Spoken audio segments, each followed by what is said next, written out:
Hello and welcome to the Megacast. Today's event, entitled Upleveling Your Security and Networking Capabilities, is about to get started. Thank you so much for taking time out of your busy schedule to join us. Today's security and networking event is more important than ever before. With so many physical events and conferences canceled, I think you'll find that this is an excellent opportunity to learn about the latest and greatest, most innovative security and networking solutions available to you today. We at Actual Tech Media created the Megacast and EcoCast events roughly 4 years ago, and since then, our audience has been growing and growing, and so has the excitement for the Megacast, EcoCast, and Virtual Summit events. On today's event, you'll hear from experts at Gigamon, Progress, Open Systems, Sequence Security, KnowBe4, Firemon, and Riverbed. We have an awesome event lined up for you today. The goal of this event is for you to learn as much as possible and get all your questions answered. So we want this to be an educational event for you as IT professionals. This event is produced by Actual Tech Media, who's made up of former IT professionals, and that's why we created this event series. Now, before we get started, just a little bit of information that you need to know. We do have a number of awesome prizes lined up for you today. I'll be talking about the requirements to be eligible for those prizes in just a moment. Questions. We encourage you to use the questions box. It's on the left-hand side there, where it says handouts. If you click on the word questions, we'll be answering as many questions as we can throughout the presentation. There are hundreds of questions that come in during these events, and we'll be queuing up the best questions for the Q&A sessions. So I encourage you to get your questions in early, and we appreciate your questions, so keep them coming. We want this to be a social event as well. You can tweet directly from the console on the bottom of your screen, where you'll see the Twitter icon.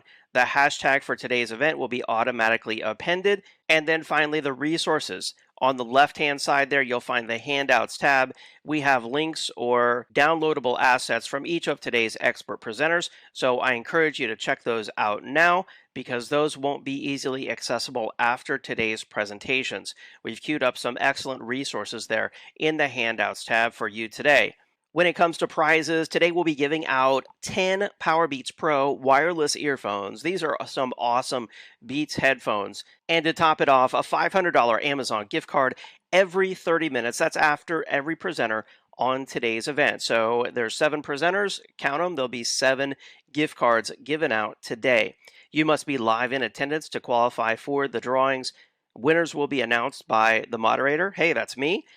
After each presentation, and there are some other legalese prize terms and conditions that you should know about.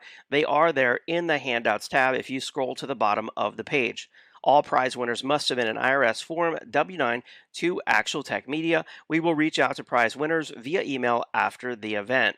Actual Tech Media has been partnering with Direct Relief. Direct Relief is a charity that supports frontline healthcare workers, and until COVID-19 is beat, Actual Tech Media will be donating $500 to Direct Relief for every Megacast, EcoCast, and Summit event that we run. Of course, we encourage you to donate and support Direct Relief as well.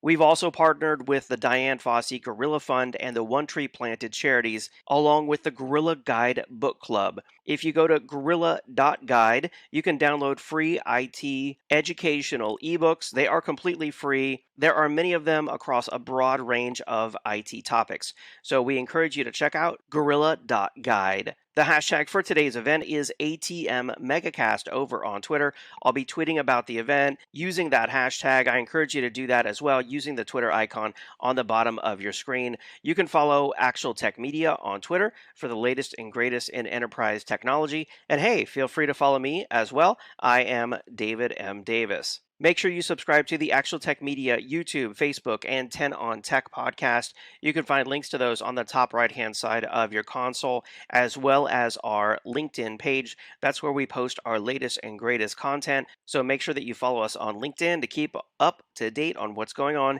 in IT.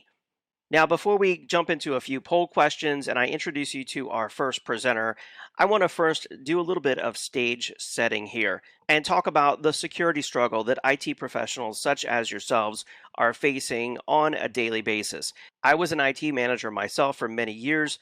in a medium-sized organization. We had about 80 remote locations. We had a centralized data center. We had a colo location for disaster recovery. And yes, I was in charge of technology security for the entire company of about 2,500 employees. So I know that you're dealing with struggles around compliance, disaster recovery, constant complexity, dynamically changing environments, massively growing data sets, and simply being forced to control the costs and justify every security expense along the way.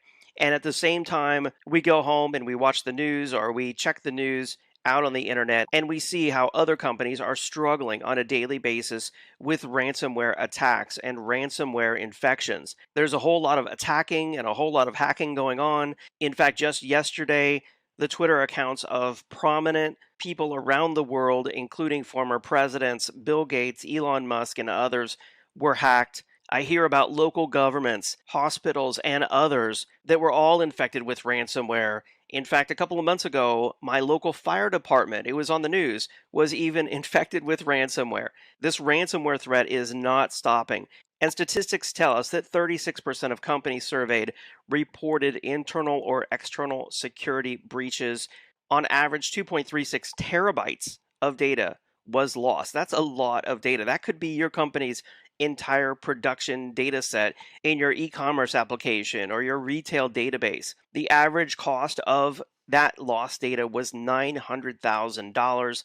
And the more data protection vendors that were in use, the greater the cost, which was interesting.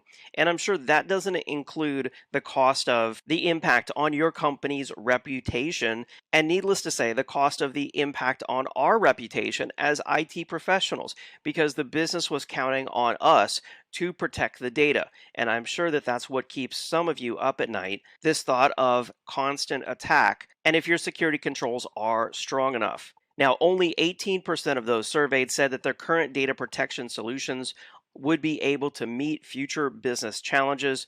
And that's why I think this event is just so important. On today's event, you'll learn how to uplevel your security and networking capabilities through the use of innovative security and networking tools available from Gigamon, Progress, Open Systems, Riverbed, Sequence Security, KnowBe4, and Firemon. We've got a great event lined up for you today. Before we get started, let's do a few poll questions, and I'll share the results of each one of these poll questions with you so you can see how you stack up with your peers on today's Megacast.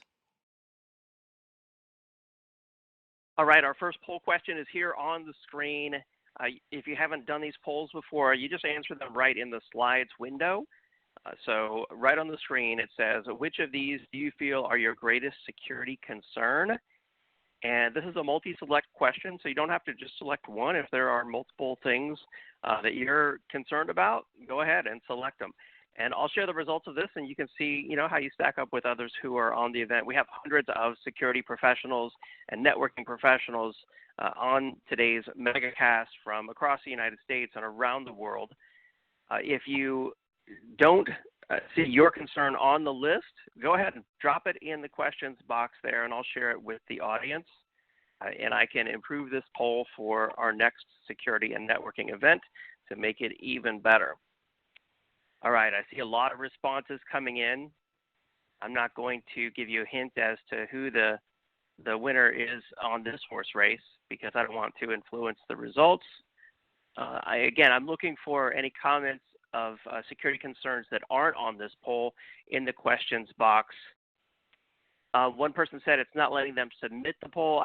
Just try a refresh on your web browser, and I encourage you to use Chrome. Is the recommended web browser for this event on this platform. Just push refresh. If that doesn't work, try an incognito or private browsing session. I do see other comments here around two-factor authentication. They're implementing that. Is it still, can people still hack two-factor authentication? They're asking. Patsy's asking about cloud solutions, how safe they are, and what about PII, or personally identifiable information, and securing PCI credit card data. These are obviously a lot of concerns that other companies share as well. One person said phishing. Great addition to this poll for next time. Obviously, that's a concern for everyone out there as well. All right, thank you for those responses. Let me share the results of this one. And 67% said ransomware. That was the largest response when it comes to the greatest security concerns out there, followed by 40% with social engineering. And then a real good tie, really, actually, amongst all the other responses on the list. So a lot of concerns related to security. Next question on the screen. And I just dropped this question in right before we started the event because I'm honestly curious. I'm sure the others presenters will be curious as well. What's going on with COVID in security budgets? Obviously, everyone's working from home now for the most part. Not every company was ready for that, especially when it comes to bring your own device security and everyone connecting perhaps via a VDI or VPN of some kind. So I know some companies had to dramatically implement new projects to help support this massive increase in work from home employees. So I was curious to see what's happening with that. All right, let me share the results of this poll with you. And 42% say their security budgets are actually up, which is encouraging. I like to hear that. 42% also said no change whatsoever. So I think that's actually really good to see as well. And 15% said down. So it's not it's not unexpected, I would say. And then final poll question before I introduce you to our presenter, who's going to kick off today's event from Gigamon. This question is, what's your time frame for adding new or updating existing security and networking solutions at your company? If you're on today's event, obviously you're learning about security and networking solutions. You might be facing some challenges or have some outdated solutions, or you just want to improve your security and network defenses. So what's your time frame for doing that is the poll. All right, excellent. Thank you, everyone who participated in those polls. We'll have another poll question after each of the presentations on the Megacast today. So, of course, we appreciate your future participation as well. And now it's time to introduce our first presenter on today's Security and Networking Megacast. That is Stephen Newman, Vice President of Threat Insight Product Marketing at Gigamon. Stephen, are you there? I am. Thanks for being on the Megacast, Stephen. Take it away. Awesome. Thank you so much. Well, thank you, everybody, for joining today. I really appreciate it. We're going to dive right in here. As we are forced with this, facing a new tomorrow with the pandemic, this presentation is really about how we adjust to that, right? How are we going to lower our risk and how we feel that network detection and response is the way of doing that. So as we dive in, look, we all had to react really, really quickly. Every organization out there had to with this pandemic. Certainly, the work from home skyrocketed, and we had to do this with very little planning, right? And most of us did it pretty well with very limited issues, right? We had to run super fast. We had to keep everything up. We had to make sure that new applications, web-based applications were enabled so the business could run, that people could access resources. And we had to do this while I just saw the question, security budgets are either going to stay the same or increase. But at the time, right, a lot of our projects were reprioritized. And a lot of our discretionary budget was thrown out the window, at least for a time frame, right? So we had to do all this with a lot of our existing resources, which means we really needed to optimize things. Well, we got through that phase. Everyone's working from home now. Now we got to face some realities, right? That shift, that massive fast tracking of new web applications and doing rapid cloud migrations, well, that means we got some new challenges, right? First of all, we have a lot of new unmanaged devices.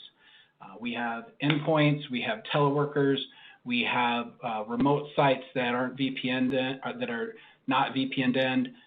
We've got all this new surface area there that we have to be concerned with from an endpoint perspective. Also, we've created a lot of new web applications and access to that from various different users. Well, that increases vulnerability options, right? And then lastly, we expand a lot of things to the cloud really, really quickly. Well, that just expands the attack surface for the threat actors. So when we look at what we've done, we did it heroically, but now we're left with a completely different attack surface than what we had 3 months ago that we have to adjust to. When you do that, we think there is a way to emerge victorious, right? I mean, that's really the key. Some of the things that we have to do, we must get comprehensive visibility to this new attack surface, right? Whether or not it's your internal network, whether or not it's your new cloud infrastructure, whether or not there's a remote site to teleworkers, we need that comprehensive visibility. But not just visibility, we have to be able to have the visibility that's going to enable really advanced high fidelity detection. So it's not just identifying anomalies, it is identifying anomalies with certainty that they are in fact malicious, because we can't be chasing our tail with false positives. Lastly, and this is the thing that a lot of technology solutions really kind of just stop at the end of detection, is we really need solutions that are designed for the incident responder, things that are designed to enable those incident responders to understand the entire threat that's happened in their network, not just part of it. Because if you're truly going to respond and truly going to mitigate, you need to understand exactly what that threat actor has done, right? And that's what we're going to walk through today and share on ways that you can do that. So what is network detection and response? I'm sure a lot of you have heard of it. A lot of you might have a pretty good idea of what network detection and response is. But we're going to break it down into its individual components so that as you're looking at network NDR or network detection and response solutions, you can actually think through these different components when you look to go buy a solution, right? First of all, NDR is not new. It's been called a couple of different names and has been around for quite some time. But recently, it's seen a tremendous amount of growth. And some of the reasons for that growth are that, frankly, SOCs need a mechanism, security operations centers need a mechanism to identify those unmanaged assets that are in their constantly changing infrastructure. They need that visibility into all of their network traffic, their applications, all the devices, and they need improved detections. So you had this side of things going on, but you also had that a lot of companies had moved to EDRs, endpoint detection and response, and they found a lot of benefit from that. It really exposed what a piece of malware or a threat might be doing on individual endpoints, and they had a level of detail or fidelity or granularity that they'd never had before.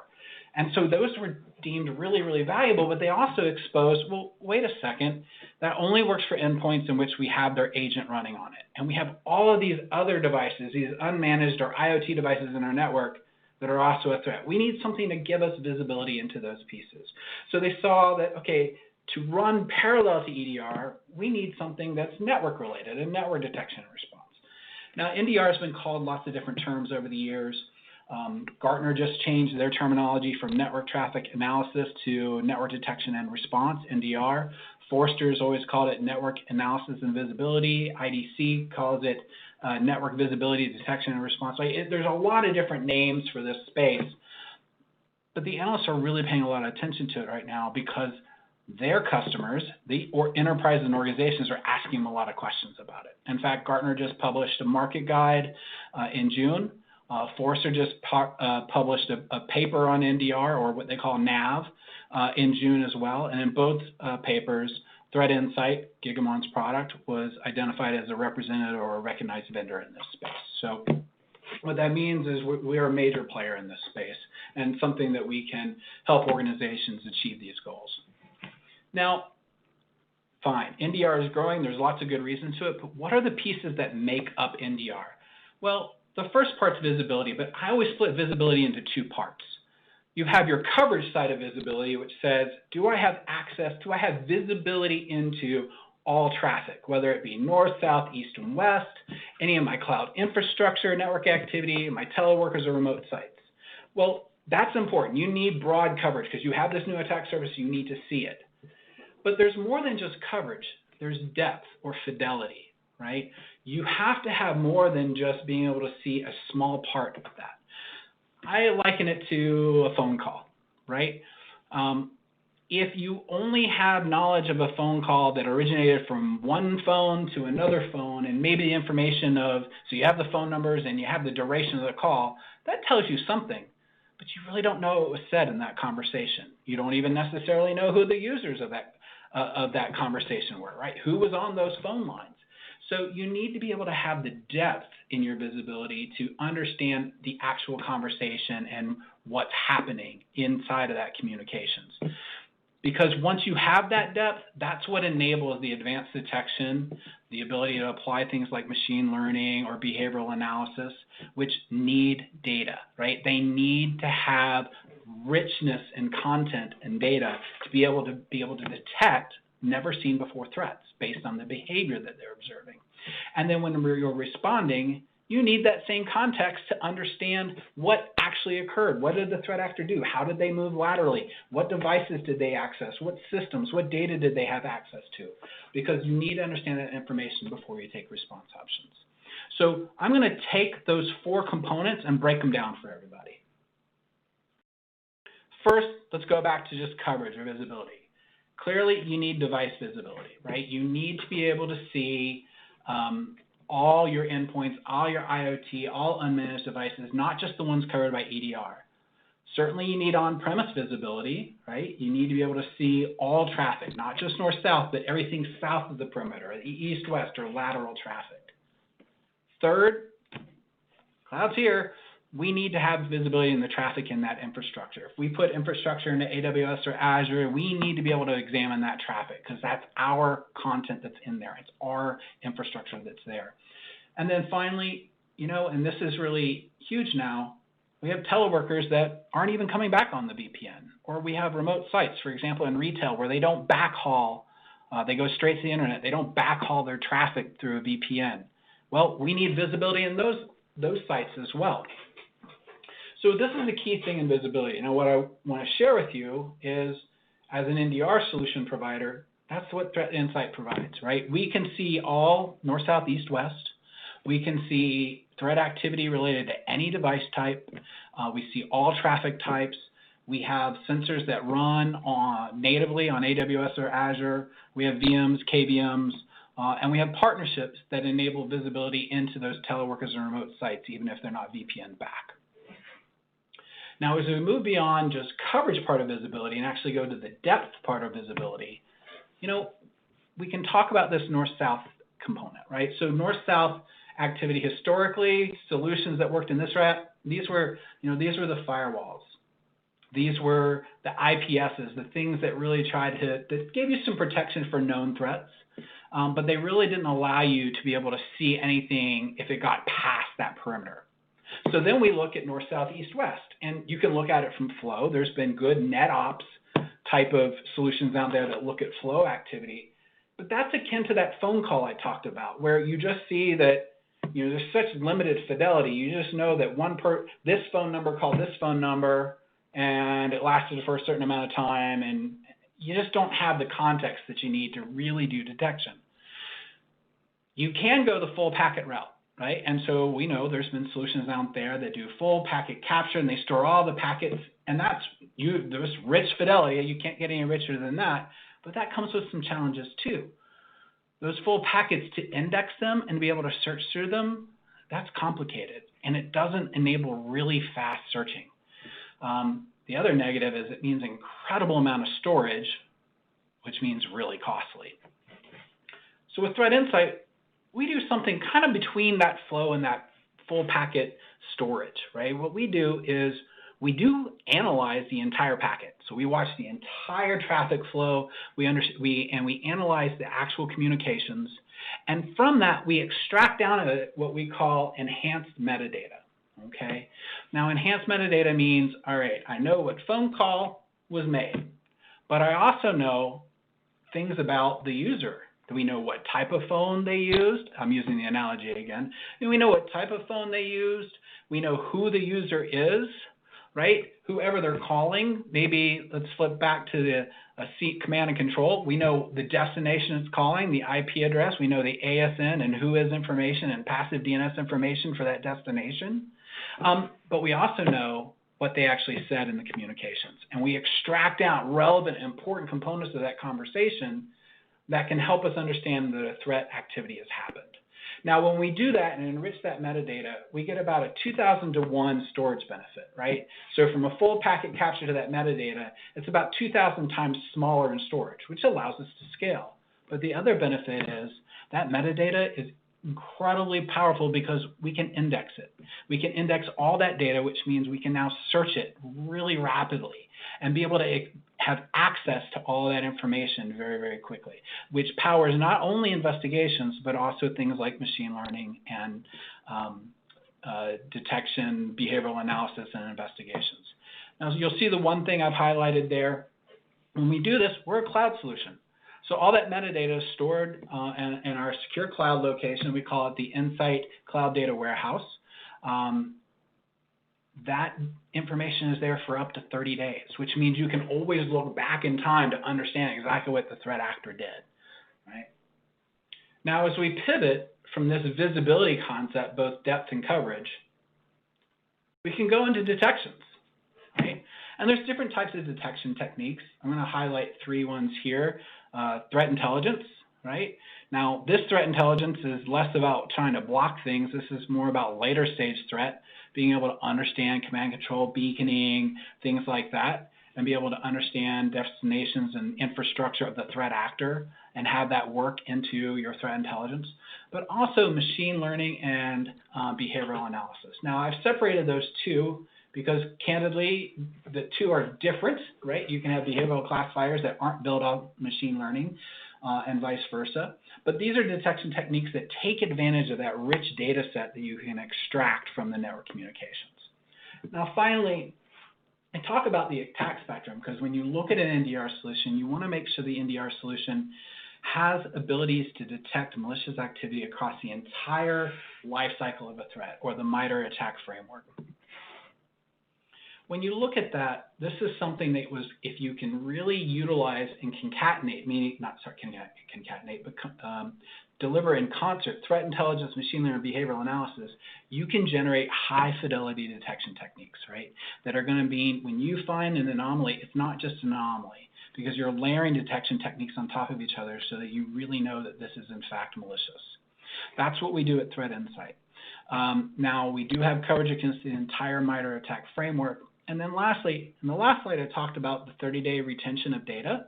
Well, for any detection-related metadata, that's stored indefinitely. So we're not rolling off that. Anything related to any threat detection is stored indefinitely, and you always have access to that. Now, the last phase of this is your response options. So I started this off by being really clear. Response is not just mitigation, right? Threat Insight, we have a mantra, built for responders by responders. We're all incident responders by our backgrounds, security expert, threat researchers by our backgrounds. We understand the level of work that it takes for incident responders to be able to actually mitigate a true threat, right? And that means they go through multiple stages. In fact, what they do, obviously, anytime there's a detection, they need to triage. They had to validate that it is, in fact, a true threat. Sometimes that will lead to threat hunting. Maybe I saw one indicator from this threat. I need to see where else it's been, or maybe I got human intelligence that says I should be looking for something in my network. So you go hunting. That's all part of incident response. But the biggest part is you have to be able to do conclusive investigations, right? You have to be able to look and understand, maybe I saw one endpoint that was compromised, but now I need to understand if an actor was on that endpoint, where did it talk to laterally? Where did it move? What systems did it touch?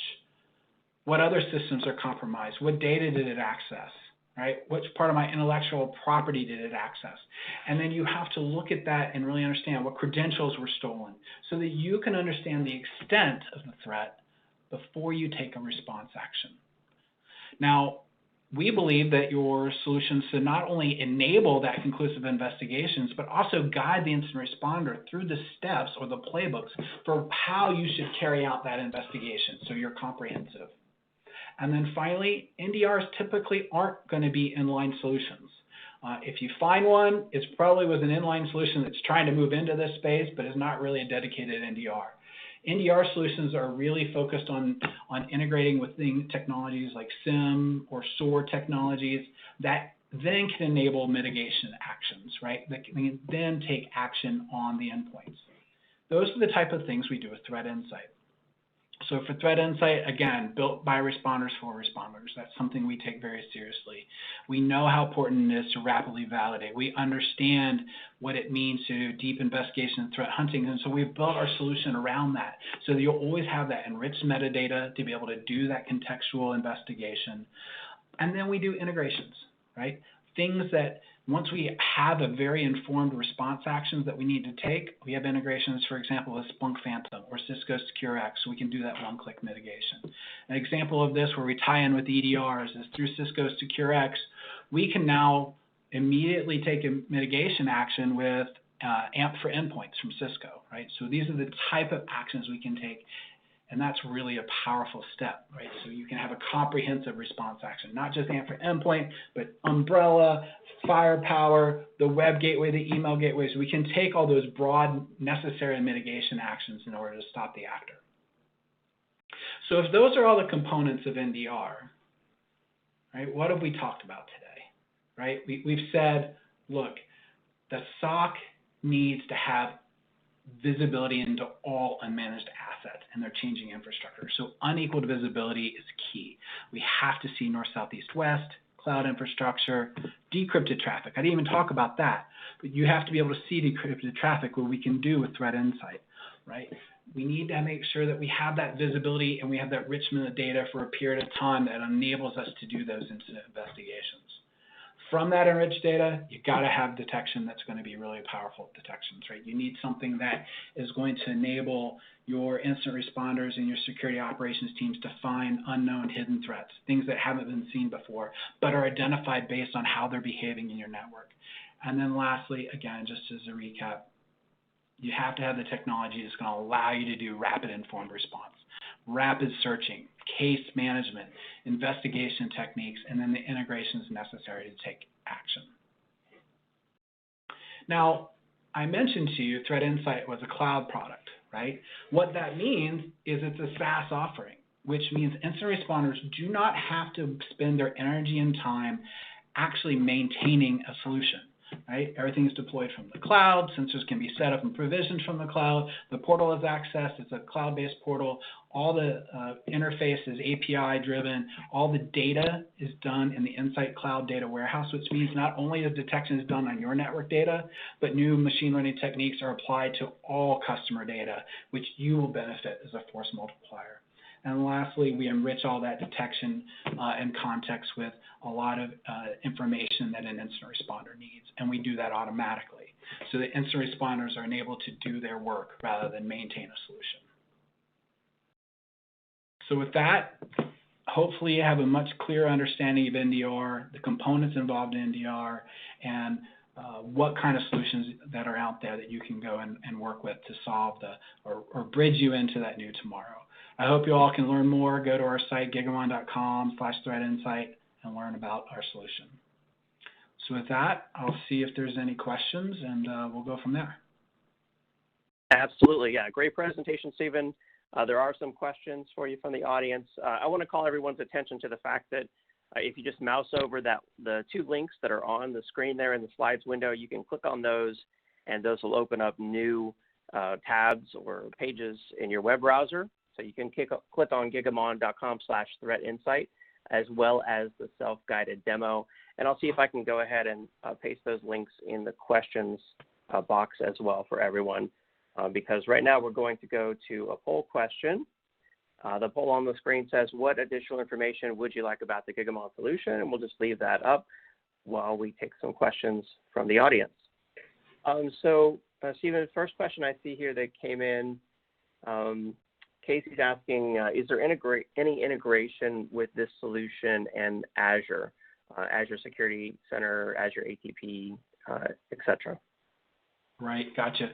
Right now, our integrations with Azure are really about supplying a machine image so it can run directly in Azure from that perspective, and then we'll look to continue that integration next with the Azure Center.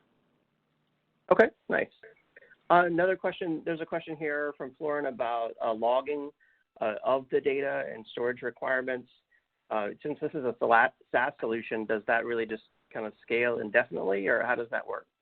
Yeah, absolutely. Because all that data is stored securely in the Insight Cloud Data Warehouse, we can scale to any size, right? We have massive customers, we have small customers. It doesn't matter because we just scale that storage from that perspective. So it's really not an issue at all. Okay, nice. And then next question that came in, also related to storing of data, they're asking how much more is it to store the full PCAP rather than just the metadata? Is that possible? Sure. So first off, if you're to do full PCAP storage for all traffic that you're observing, it's about a 2,000 to 1 ratio, right? The metadata is 1/2000th of the size of a full PCAP. So we get economies of scale there. Now, the solution does allow you to do what's called targeted PCAP. So if you can set up certain criteria within the product, if these certain things occur, we'd like you to record the full PCAP, then we can do that, right? We will be recording the actual PCAP that meet that criteria. What's powerful about that is as much as there is threat activity, it's not a big portion of your network traffic, right? So like less than 1% of all your network traffic has anything to do with malicious activity. In fact, it's far less than 1%. So then if you're only storing things that are tied to the criteria you're interested in looking at, you're still getting a massive amount of savings. And our customers use that full PCAP, that targeted full PCAP, so they do have the packet capture for any forensic needs that they might have. Okay, good. Another question, Jan is asking, how do you compare your product with other similar technologies? What is it about the Gigamon solution that really makes it unique, you feel, in the market? Yeah, there's a couple of key things. First, we're a completely SaaS-enabled product, right? So again, that whole, you don't have to maintain or manage any of your solution. Second of all, which we didn't spend a ton of time on here today, our applied threat research team is a combination of threat researchers and data analysts, right? So they are able, this team works together. So you have experts in what the threats are doing. You have data scientists that are experts in building those machine learning systems, and they apply it not just to your traffic, but to all of our customer traffic in that data warehouse. So you get a force multiplier from that. Last thing I'd kind of point out is, as a SaaS solution, all of our customers get a technical account manager. Now, there are technical account managers by name. These are all former incident responders. So they act as a +1 to your incident response team. First, they know our solution, Threat Insight, incredibly well, but they've been there in your shoes. They do incident response. That's all they've ever done. And so they're really able to get in and help, especially when there's an incident. Nice. I like that. Additional support. Get that expertise from someone who really understands. And I should say one last thing really quickly. It's that we build it for responders, right? And I highlighted that today. We invest a lot in our detection, but we invest equally in really enabling responders, right, to be able to do their job. Okay. And you mentioned machine learning. I mean, is that what makes the solution, gives the solution so many more efficiencies to admins out there? I mean, look, you should be expecting that from any NDR solution. We believe that ours is very powerful and unique, largely because of how we have truly paired threat researchers with data analysts, or data scientists, and the fact of the data set that they get to use that machine learning on. It's not just applying machine learning on-premise in your network and limited to the visibility that's within your network. You get that plus all, such a broad customer base of all that effort. Now, we do a lot of machine learning techniques. We do things that combine anomaly-based detection within other machine learning techniques so that anomalies are not just looked at as these highly false positive things, right? We don't alert on those high false positive type of anomalies. We really make sure that when we see anomalies that we back it up with a lot of knowledge about the threat to show that it is in fact malicious. Got it. Okay. Well, this has been really informative, really cool stuff. Stephen, thank you so much for your presentation today. Fantastic. Thank you, everyone. For more information on the Gigamon solution, check out the handout that's available for download in your audience console there. It's actually a link, and it'll take you directly to the Gigamon Threat Insight landing page, and it's there that you can request a self-guided demo so you can try out this solution for yourself. And with that, it's time for our first Amazon $500 gift card prize giveaway. We have an Amazon gift card going to Billy Mathis from Arkansas. Congratulations. And we have our first grand prize, a set of the headphones going to Ben Lyons from Virginia. Congratulations to both of you. I'll post the winners in the chat box or in the questions box as well. And I'm now excited to introduce our next presenter on today's Megacast. That is Jeffrey Edwards, a tech evangelist at Progress. Jeffrey, are you there? Yeah, I'm here. Thanks very much. Thanks, Jeffrey. Take it away. All right. So today we're going to be talking about upleveling your security and your network monitoring capabilities. So that means going through what you can do with your existing network monitoring solutions or tools you might use just to get that extra edge and that extra bit of information to increase your security posture. This is especially relevant for small and mid-sized businesses. So let's just run through the agenda really quickly. I'm going to take you through the threat landscape facing small and mid-sized businesses. I'm going to answer the question, is network monitoring really a security tool? Then I'll take you through what proper network monitoring looks like, as well as 5 easy ways to increase your security posture with NetMon, and a few more specific tips on DDoS and cryptojacking and traffic monitoring that will help you out. And then we'll just briefly go over What's Up Gold, which is our network monitoring tool, as well as a Q&A. So let's just dive in. We don't have too much time, so I'm going to try to move fast. All right, so this is the threat landscape in 2020. I mean, just a little thought experiment. I want everyone to think back to the last big hack you can remember. So maybe it's the Twitter account hacks this week. Maybe you're thinking further back to something like Equifax, maybe even further back to Home Depot or the Office of Personnel Management. The point is really that when we think about cyber attacks, we have a tendency to only think of the big fish, the big deals that get in the news. After all, small businesses don't really get in the news for being hacked, right? It's kind of small potatoes. We don't think of it. And that can lead to the perception that hackers really only go after big targets. And there is some truth to the fact that a big prize is more valuable in a small business to a hacker, but almost a third of all cyber attacks, according to last year's the 2019 Verizon Data Breach Report, 28% went after small businesses. And while the average cost of a data breach can be up to $7.2 million, according to Ponemon, the average cost for a small business was only almost $200,000. But I mean, we say only. That's not really a small chunk of change for a small business, right? In fact, 60% of small to mid-sized businesses end up shuttering their doors within 6 months of a successful attack, according to some research from Cisco. So what makes them an easy target? First of all, maybe they're a third-party affiliate of a bigger company that has the real information that the hackers are after. And that was the case with the OPM hack. That was the case with Home Depot, where they used an HVAC contractor to get in. Or, small to mid-sized businesses can just be an easy target. They often don't have a dedicated security team or even dedicated IT personnel, and that means their networks are not typically set up in a manner that is secure, right? So in this presentation, the goal is really to give you a few techniques and best practices that you can take with the tools at your disposal, like network monitoring, to improve security posture. But first, I just want to answer a question. Is network monitoring a security tool? Am I trying to sell you network monitoring as a security tool? No, absolutely not. We're talking about ways you can use these tools at your disposal to improve security. Does that mean it's a security tool? No.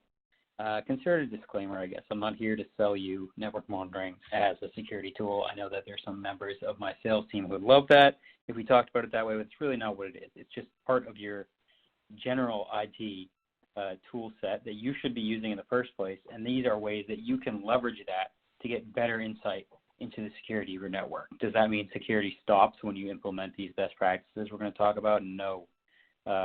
Monitoring does not protect you 100% from attacks. What it does do is alert you to weak spots help you shore up your network a little bit, let you know about potential attack vectors or even attacks themselves, hopefully early enough that you can take proper steps to resolve those issues.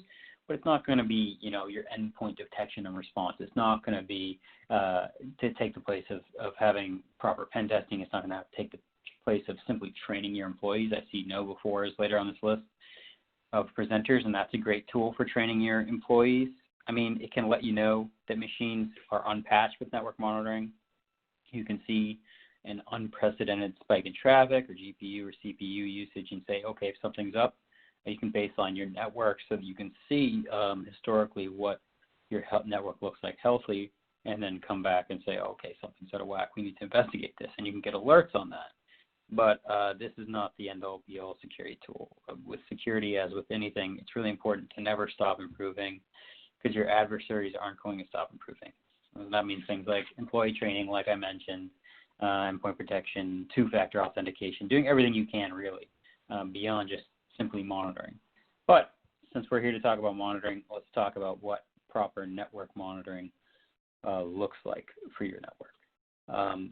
So that means deep visibility. That's really all that network monitoring is about, right? You want to be able to see what devices are connected to your network, what the usage of those devices are, and the basis of it is up-down status. That's where the name of our product, What's Up Gold, comes from.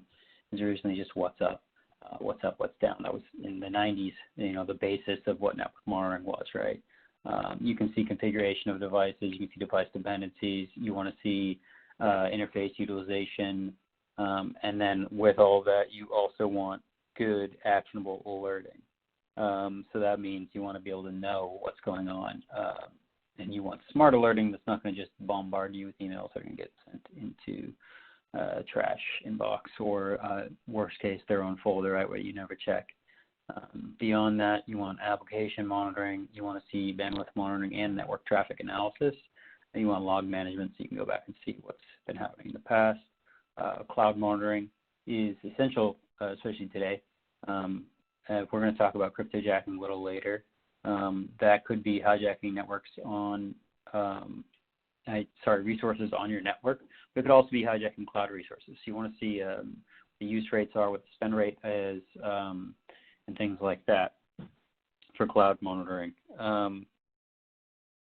So basically, that's really what it comes down to with proper network monitoring. It all comes together kind of in the context of security, and in IT writ large. It kind of acts as a early warning system for typical IT problems. Maybe you have an overloaded VPN, for example, or for things like cryptojackers running on network devices, a botnet, even a DDoS attack.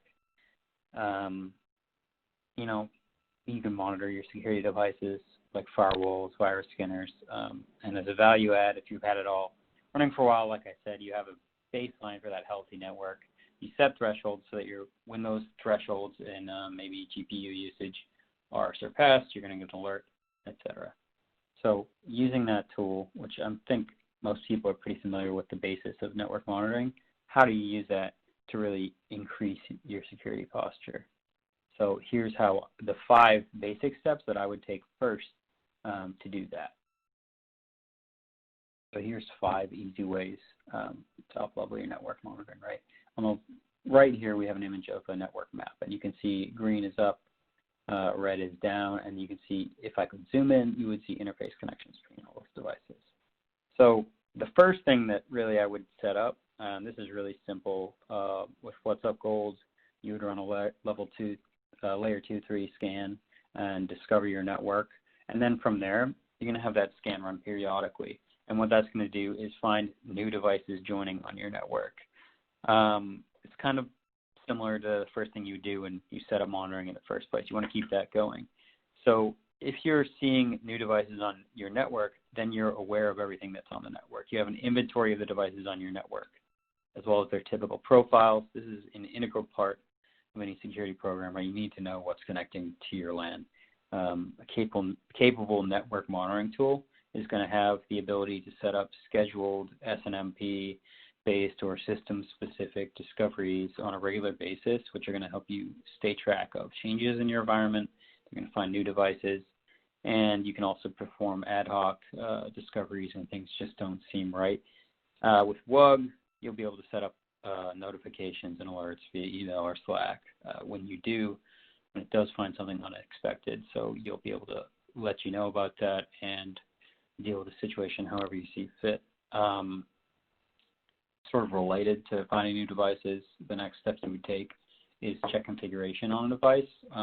We call this configuration management, and that means that we have a large amount of out-of-the-box profiles in the first place that you would use to compare to, so you joined a Exchange server, and what is the configuration that is your default configuration for an Exchange server.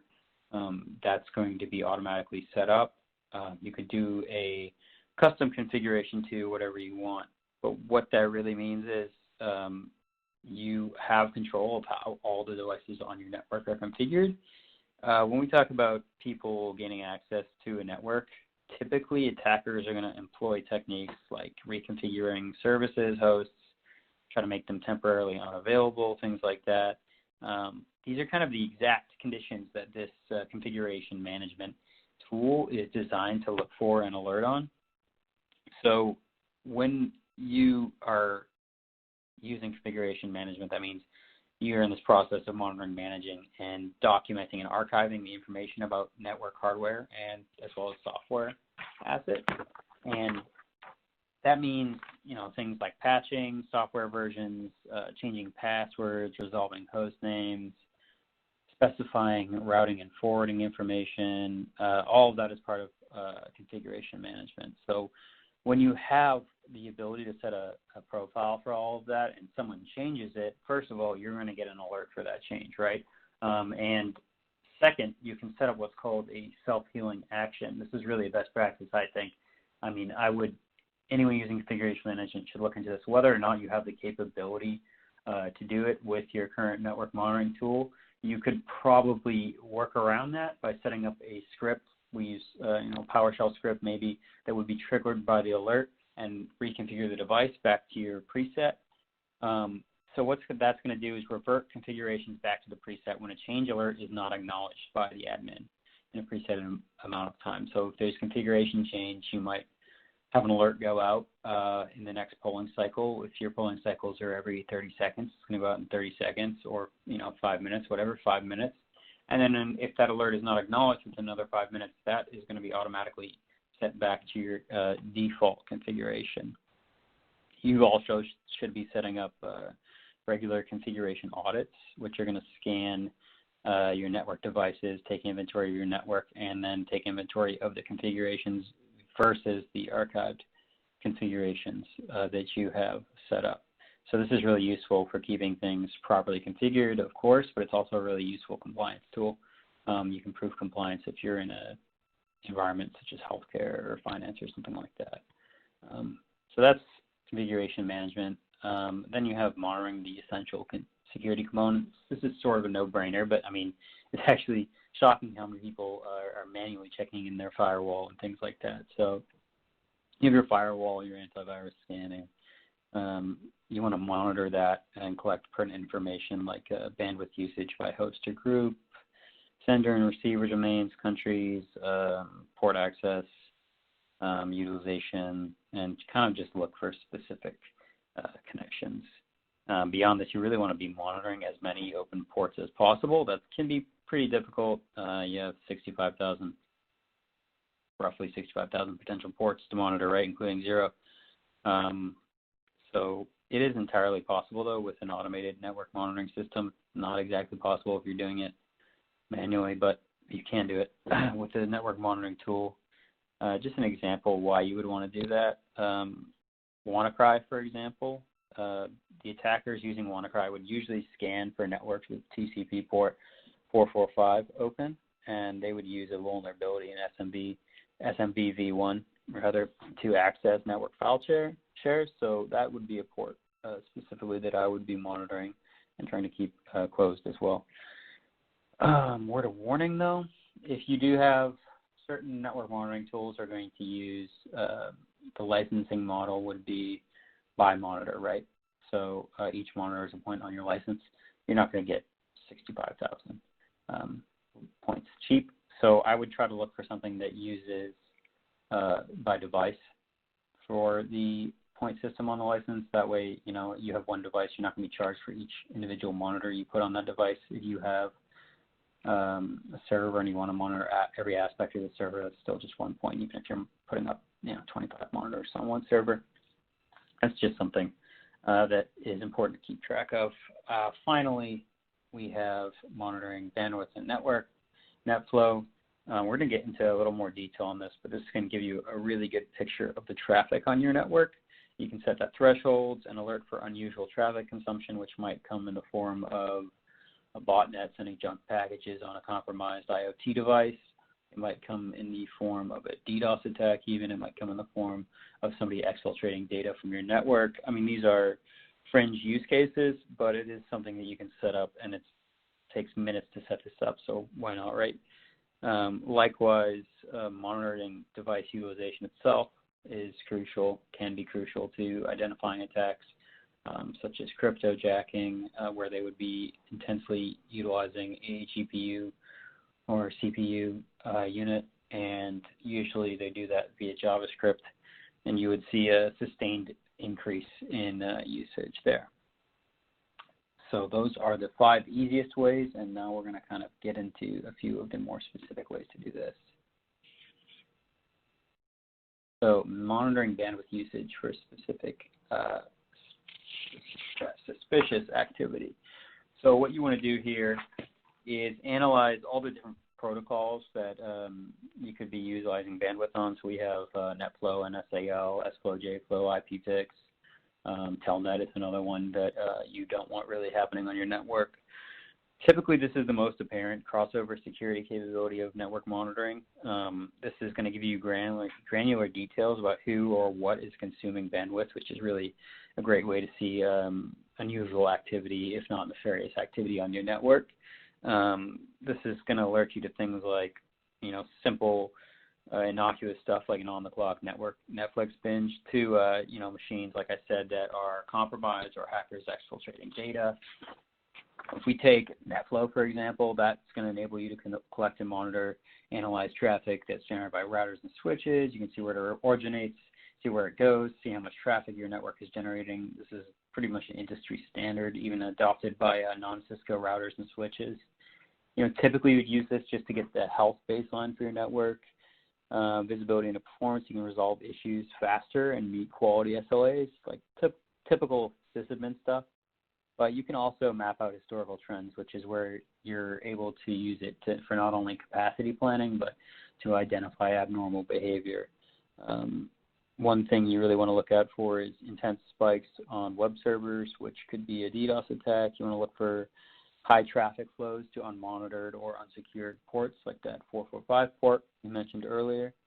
You should also watch for specific suspicious activity associated with unencrypted management protocols like Telnet. So because Telnet is unencrypted, session traffic reveals the command line interface there, and strings can reveal login procedures, user credentials, commands to display boot or running configuration, copying files, all that type of stuff.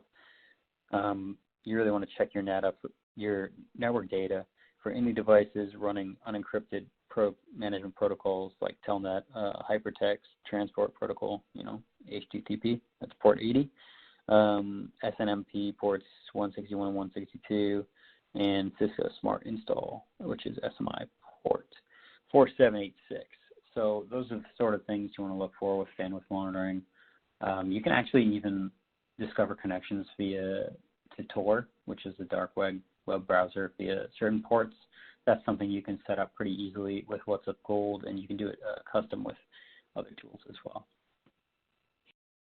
So next up, we're going to just talk quickly about detecting cryptojacking attacks. This was the big topic a couple years ago, but it may have fallen out of the news. It's still happening quite a bit. We still get a few clients who find this every year, and it's pretty interesting to look at. So the way cryptojacking typically works is by running a JavaScript in the background on an affected website that is just pretty simple, a few lines of code. Is going to hijack the user's CPU just a little bit and try to mine Monero or whatever other Bitcoin type currency thereafter. The way you can set this up, the best way to do this, I mean, it's sort of like somebody taking your car, right, and earning money with it on Uber without you knowing, and then they take the money behind your back and hope you don't notice. Sometimes we have people, you know, who come back and find an internal employee running this on the computer. That's pretty irresponsible. It doesn't happen a lot, but it has happened. But usually, like I said, it's those browser background things running. So what you can do really is you get a baseline for network for device usage for all the networks, the devices on your network, sorry. And you set a threshold alert on that usage. Maybe if it's a device that belongs on the marketing team, they're not doing video editing or anything like that, they're not going to be using the CPU and GPU that intensely. What you're going to do is set maybe a threshold at 80% capacity or something like that. If there's a spike that goes beyond that, you're going to get an alert. You can do this with WMI for Windows or SNMP or SSH even for Linux. You want to monitor not just for the spikes, though. You want to monitor for sustained usage that is just a little bit beyond normal. One thing that's really smart to do, and we see this a lot, is to set up blackout policies for monitoring. So you would limit this on a device to off hours, because what often happens is these things are set to run in off hours, so there's a little bit less eyes on the monitoring there. And finally, it's pretty easy to block domains of known cryptojacking sites. You can use, there's one site that I like in particular, which would be coinblockerlist.com, and that will give you a lot of known domains and IP addresses tied to illicit crypto mining, and you can block those without even having to resort to monitoring. So those are a few of the ways you can use network monitoring to easily set up some baselines for your network and see abnormal traffic usage, see abnormal device usage, see where attackers might be trying to gain access. And now I'm going to talk specifically just a little bit about our product, What's Up Gold, and how we can help you with that. So what is What's Up Gold? What's Up Gold is a network monitoring tool. It's pretty easy to use and deploy, which is really one of our strong points. So you can get What's Up Gold up and running on your network in 30 minutes, sometimes less. We use a level 2-3 discovery scan that discovers all of the devices on your network. We have an easy configuration management module that has really out-of-the-box configurations for thousands of devices. Pretty much any server you have running on your network will have an out-of-the-box configuration for. And you can automate from there basic change management. You can set up those self-healing actions I was talking about, inventory audits, and things like that. So you can also do network traffic analysis, which is going to collect the network traffic and bandwidth usage data from any flow-enabled device on the network. Basically anything with the IP address, we can ping it, we can collect that data. We support NetFlow, NetFlow Lite, NSCL protocols, JFlow, SFlow, IPFix. We can monitor Telnet as well. And finally, we have some sort of security adjacent specific stuff that we do. We have network traffic analysis that has dark web monitoring, and the way that works is uses NetFlow data from routers and switches, and it's looking for what we refer to as the entry and exit nodes to a Tor network. We have a database of these nodes that's built in. It's constantly being updated, and it basically keeps track of the access to that network, which while it's in an anonymized network, now you're going to know which devices are accessing it. And you can either question the users or investigate who's using that device. So with that, I think we're just about out of time, and I can hand it over for questions. Absolutely, yeah. Cool presentation. Really, really scary stuff out there that we all need to be aware of, but some cool tools you talked about to help us. So while we do some Q&A, I'm just going to bring up this poll. The poll says, what additional information would you like about the Progress software solution? And it's cool personally to hear about What's Up Gold, because What's Up Gold was actually one of the first network monitoring tools that I ever used way back a long time ago. I don't want to date myself, but been around for a long time, very reliable, rock solid tool. So first question, Jeffrey, that came in here, and there are quite a few of them, but that is, how can I set up alerts to reach me when I'm away from my desk or out of the office? What does What's Up Gold offer? Okay, so say, I mean, this is pretty pertinent right now, right, with everyone working from home. Say you want to be reached when you're away from this. It's pretty easy to set up. First step, probably you would set up email. We also support Slack. We support SMS. And what's really cool is you can set priority on these alerts so that they are escalated if there's no response or if the response is not in a certain time period. That way you might get an email, but perhaps you're not checking your email. And if there's no response, you can customize that to either escalate to a text or in a Slack message, or you can customize it to alert other team members. So that way you're never really having an alert that just goes unanswered, and you're also preventing unnecessary alerts from just like filling up an email inbox and things like that. Excellent. Yeah, a lot of different options there. That's cool. Slack message even. I didn't know about that one. All right. Next question that came in. They're asking, could I see if patching on a machine is current with network monitoring? Is that even something that WhatsUp Gold can help with? Yeah, so we do have patch management. That's a feature of configuration management. It's obviously really important to keep machines patched and up to date with patching. You never want to miss a patch Tuesday, right? So we would recommend setting up frequent inventory scans with your configuration management tool in WhatsUp Gold, and then you can ensure that patching is all up to date. Nice. I didn't even know WhatsUp Gold did that, so that's cool. It's evolved so much over time. Yeah. Another question here. They're asking, Steven's asking, how long is a typical setup for WhatsUp Gold? Can I do it myself, or does it require professional services? Yeah, what's your take? Yeah, we do say that you can do it in less than an hour. It really depends on your environment. Though, if you go to whatsupgold.com and check out the free trial, you can try it out for yourself. There's a kind of how-to that comes through with that, and we'll take you through the setup. Most customers don't have any trouble. There are some people who have more complicated environments. If you're using WhatsUp Gold decentralized and you've got pollers on several remote networks, that's something you can do yourself, but it might be easier with professional services. But by and large, it takes, I would say an hour to 2 hours. Nice. Iran is asking, can I perform the block options off-site?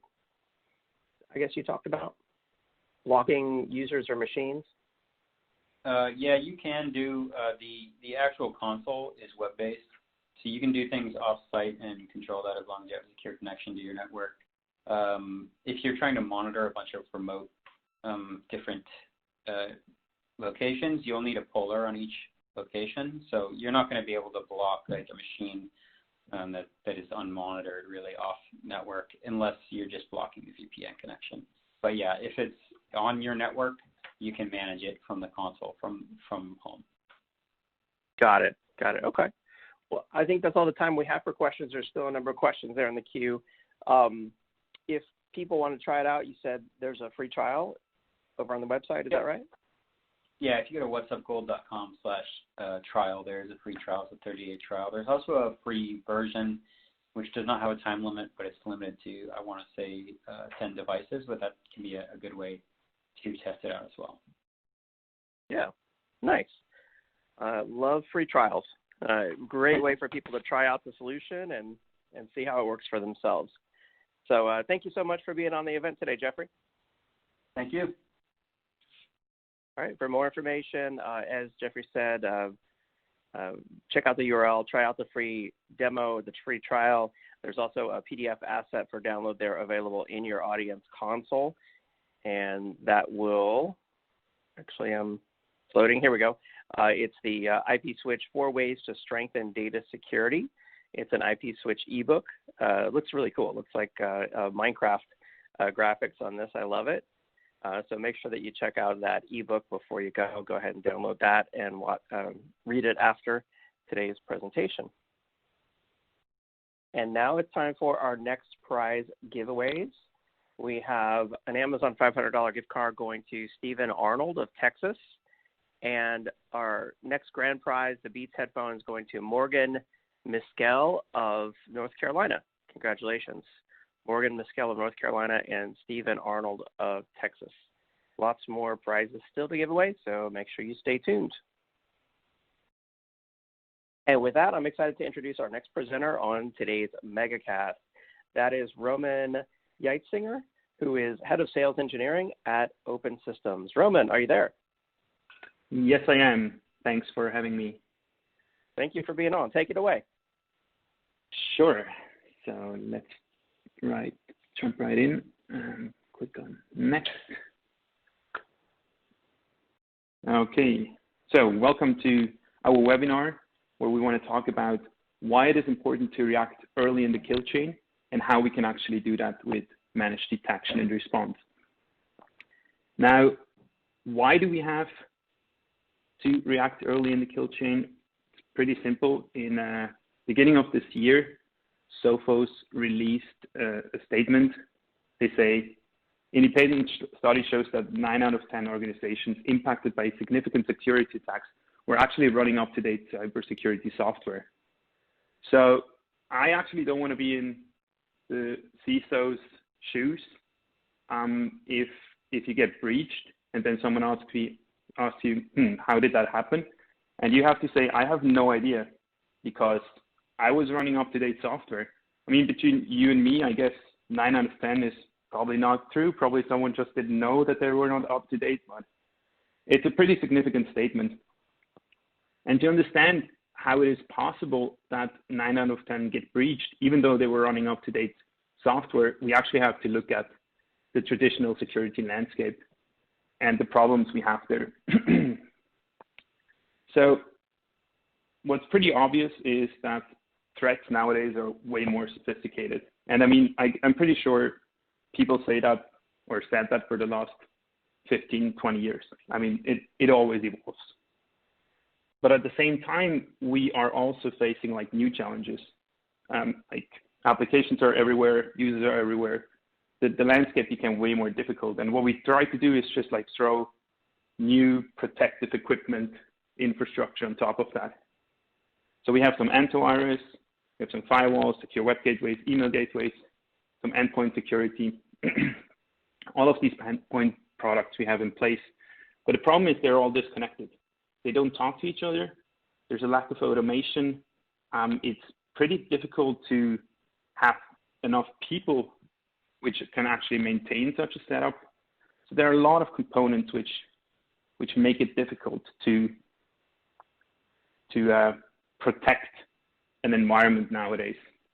Now, I myself, I live in San Francisco, and you probably heard that just within the last couple of weeks, the University of California in San Francisco was the victim of a cyber attack. And it was actually a targeted attack. So the attackers managed to get into their network somehow, and they targeted the COVID-19 research data. And they were able to encrypt that data, hold UCSF ransom, and UCSF ended up paying like something around $1.5 million in ransom to get their stuff unlocked. I'm not even sure if it got decrypted after that. I hope so. But it's a pretty significant case, and it shows that like how sophisticated and how bad some actors are nowadays. And for the sake of this presentation, let's just assume that we take another company which had the same case, but let's assume they were also running up-to-date software. And let's see why it was even possible that that happened. And to do that, we have to go back to the kill chain. Now, when we have all this protection in place, that's really good and it's absolutely necessary. And I mean, Open Systems provides these preventive services as well. It's not that you don't need them anymore, but it's not enough. And the reason why it's not enough is we have targeted attacks. And with targeted attacks, you can circumvent a lot of these preventative infrastructure. If you have someone which targets your company because of your intellectual property, for example, they will do a lot of recon. They will try to figure out as much as possible about your company as they can. And once they have enough, they will try to get in. They will try to compromise the system. From there, they can actually see what kind of antivirus you're running. they can go back to their own virus lab. They can compile their malware so that it actually is not detected by your antivirus.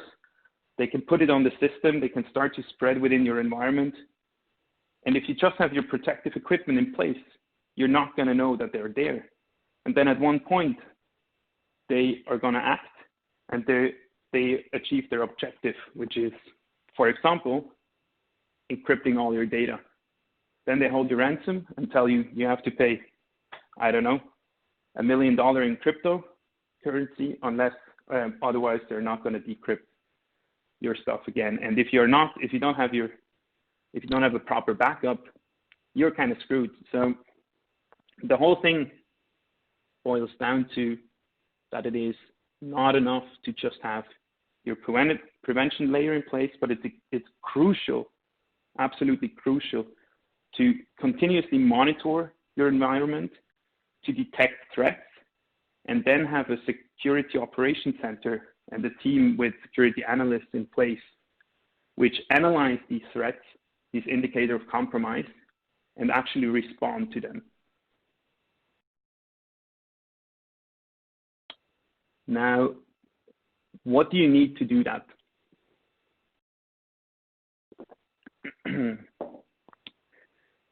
I broke it down into 4 pillars. Obviously, it's a bit more, but for the sake of this presentation, to make it easy, I would say there are like 4 main components. First of all, you have to collect data. And to do that, you have to understand what are your company's assets. So you have to identify them. Where's your IP, like your data storage, your users, and so on. All of that you have to identify. You then have to identify the log sources, so what do you want to bring into that. You have to parse some of the logs or modify them, and then you have to feed in everything into a data lake. And that's usually a SIEM, a Security Incident Event Management System. Once you have everything in that SIEM, you need to analyze and correlate these data. You have to find anomalies, and you have to raise events and incidents automatically based on your analytics you're running. And this is already something where a lot of people struggle. A lot of companies struggle because they believe that once they have a SIEM and they have everything in a SIEM, some kind of magic happens, and the SIEM just throws out events and incidents. And that's somehow even true, but then they're completely overwhelmed by the flood of events and incidents that comes out of that SIEM. So the SIEM is not what you want if you are a CISO or if you are in security, IT security. A SIEM is a tool you want to leverage in a SOC, in a security operations center, to actually hunt down threats, and that's the next one. So once you have these incident events, you want to actually have a team which is able to look at them, hunt down these indicators of compromises, do some user analytics, and find out what happened. And last, you want to respond. So if you have some incidents, you want to respond to them, you want to add something to a blacklist, you want to lock down a user, you want to shut down an application or cut off an endpoint from your network, and so on. And this can be either automated in the best case, it's automated because that's way quicker, but that's not always possible. So sometimes you need that threat management, the threat hunting, where you start to connect the dots yourself. You start, oh, okay, someone came into my network and now they try to do this and that. And then you try to respond and actually shut it down and make sure that they cannot come back in. So they're different. Now at Open Systems, we say it takes a few different logs and sources.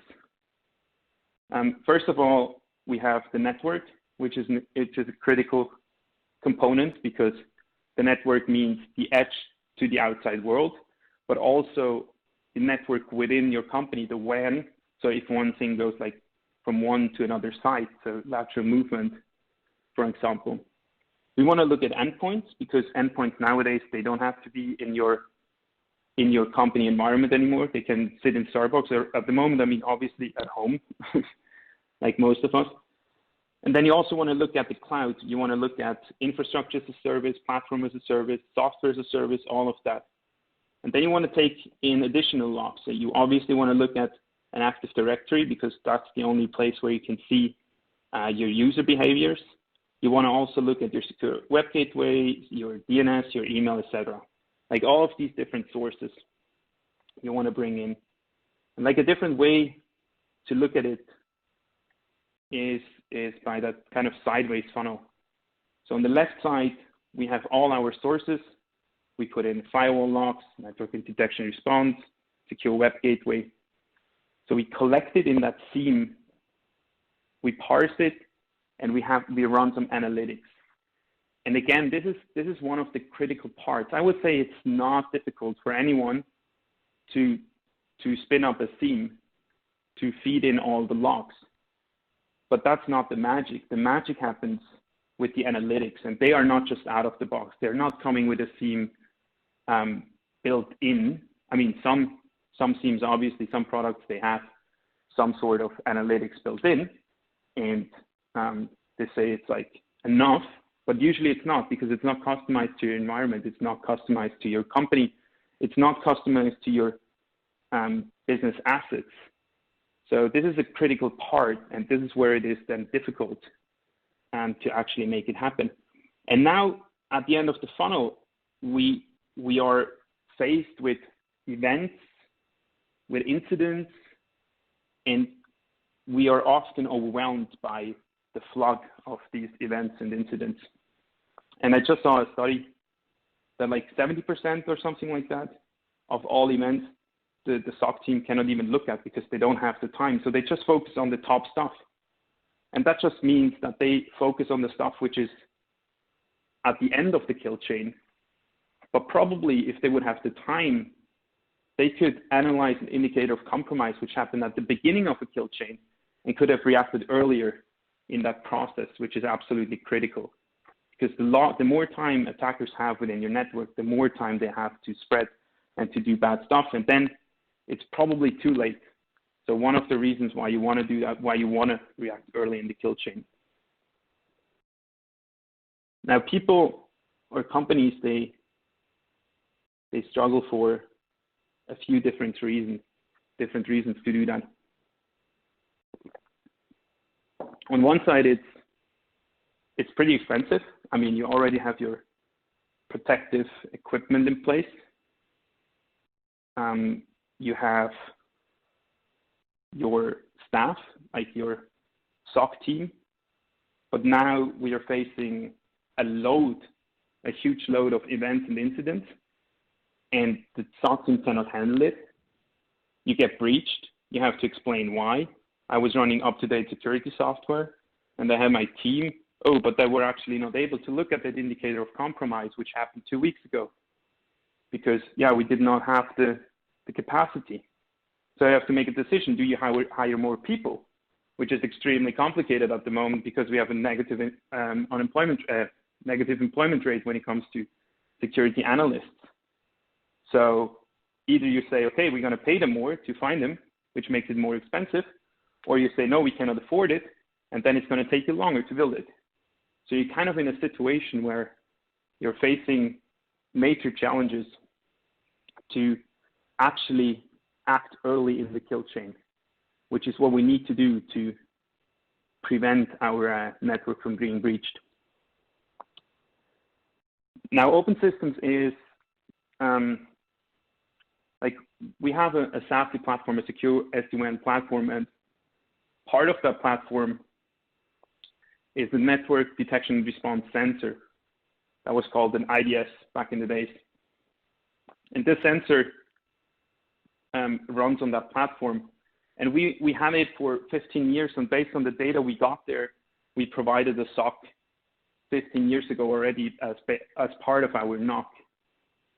And then I would say like 5 years ago, we started to provide endpoint detection and response as a service, where we said, okay, we cannot just look at the perimeter anymore, but we also have to go to the endpoint. So we provided that as a service.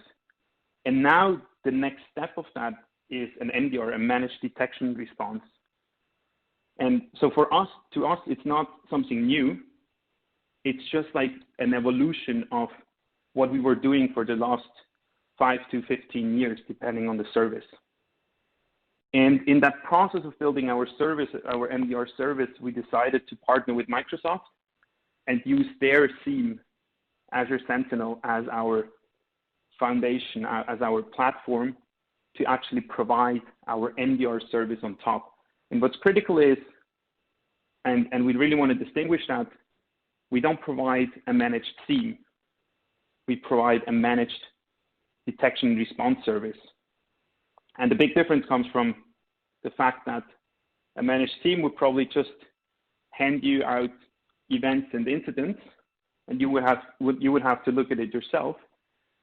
But what we say is that's not going to help you in any way to make it different from what you already have or what you probably plan to have. But what we want to do is our SOC team actually wants to analyze these events and then only escalate to you what's important, what's actually suspicious, where we need your input, and wherever possible, we want to react on it ourselves. So to do that, we partner with Microsoft and their Azure Sentinel as the platform, as the underlying platform. So looking at that, again, from a different perspective, it says on the left side, the SASE platform, the secure SD-WAN, so your firewalls, proxies, all of that. Open Systems provides these services, but in no way it's necessary to have it. So we can also, if you have already your SD-WAN in place, your firewalls, your proxies, and so on, we just take the logs from there. We feed it into Sentinel, and then the magic happens in the SOC team that we can provide. And going back to the kill chain, what you want to end up at the end of the day is you want to have each stage of the kill chain covered with protection mechanisms, but also with detection mechanisms, so that at the end of the day, if something happens along the kill chain, you can respond. And if ever possible, you want to do that as early as possible in the kill chain. So to summarize, what Open Systems can provide is a managed detection and response service, which runs 24/7 with a fast response and some expert level support. The reason for that is we did it 15 years ago, we did it 5 years ago, and now it's just like the next evolution of that type of service. So we bring a lot of expertise, and we can help companies identify their assets. We can help them creating analytics around their assets, come up with processes on how we should respond to indicator of compromises, and then actually help them secure their business and find stuff early in the kill chain. We build it on top of the Microsoft Azure Sentinel, which is a cloud-native platform, so that helps us to smoothly integrate. It helps us to, it scales. It's a cloud application. It scales endlessly. And then at the end of the day, the magic happens in the SOC. So we need people which look at different incidents and not just having some AI or automation in place, which is great, and we need it, and obviously we have it, but it's not enough. We still need some humans which hunt down threats, which connect the dots and then say, hey, this is actually something bad. This is where we have to look at. And then react early in the kill chain. Good. Then I would like to open for questions. I think we have like 2-3 minutes left, right? Absolutely. Yeah, great presentation. Really cool stuff. While we do some Q&A, I'm just going to bring up this poll question for the audience out there. I want to call everyone's attention to it in the slides window. What additional information would you like about the Open Systems solution?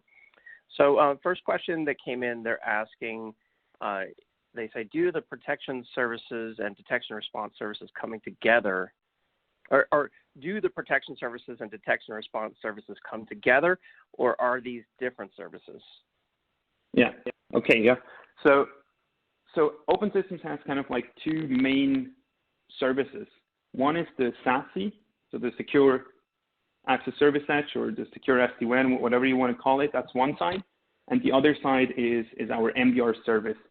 And they can come together, but they don't have to come together. So if you have your platform, if you already have your firewalls in place, your secure web gateways, your SD-WAN, it's not necessary that we bring in our tech stack to provide an MDR service. We can also provide the MDR service on top of your existing environment. We only bring in like sensors, for example, an EDR sensor as like a single source of truth. And from there, we work together with the customer to figure out what are the assets, how can we protect them, and what analytics do we need to protect them, and then most important, what's the process to react. So, got it. Long story short, two different services. They can come together, but they don't have to. Both are available individually. Okay, that's good to understand. Another question Andrew's asking here, does your product offer the ability to program your own custom vulnerability sources and or folder locations to be hyper aware of? To be hyper aware? Did I understand it correctly? Yes, or to be very, aware of. Basically customization or things that the managed security personnel should look out for. Mm-hmm. Yeah, okay, good question, yeah. So, long story short, yes, we can. It's one of the main things we have to do in the early engagement. It's important that we actually sit together and look at the assets. Now, if there's a lot of standard stuff out there, so if you have standard firewalls, we can obviously bring in that stuff, and it's more or less automated. It's not a big deal. But then there are applications built by the company itself for special assets which are not standard in any way. Then we can sit together, look at that data, and then we can say, okay, how, first of all, do we bring it in? How do we collect the data and put it into the SIEM? So that's the first thing. There we probably have some kind of like professional service to make sure that we can feed the log into Azure Sentinel. And once it's there, we have to see how can we analyze the data, what analytics can we write, and what do we want to get out of that. One thing where we differentiate is we don't say put everything into a SIEM and believe magic is going to happen. Open Systems challenge the customers and says, okay, is that an asset? What do we want to get out of it? And how do we want to get it out? And not just like put everything in and hope for the best. That's not the strategy. So once it's in there, we analyze it, and then we also have to define how do we respond on that. And so if you have specific data we have to look at, I'm sure there is a way on how we can make sure we can analyze it and then respond to it if necessary, if we see an indicator of compromise. Got it. Okay, good. And then there's a couple questions here that came in about the pricing model. How is that determined for this service? Mm-hmm. Yeah. So I'm a sales engineer. I believe my engineer title is I see as more important as the sales, but I can certainly answer a pricing question as well. So the whole model is based on Sentinel. So that usually runs in the customer's tenant itself, and Sentinel itself is volume-based. Also a reason why you don't just want to throw everything into Sentinel, because it makes it more expensive. But then on the other side, our service is based on either users or endpoints, depending on what's important. But it's a user-based model. Okay.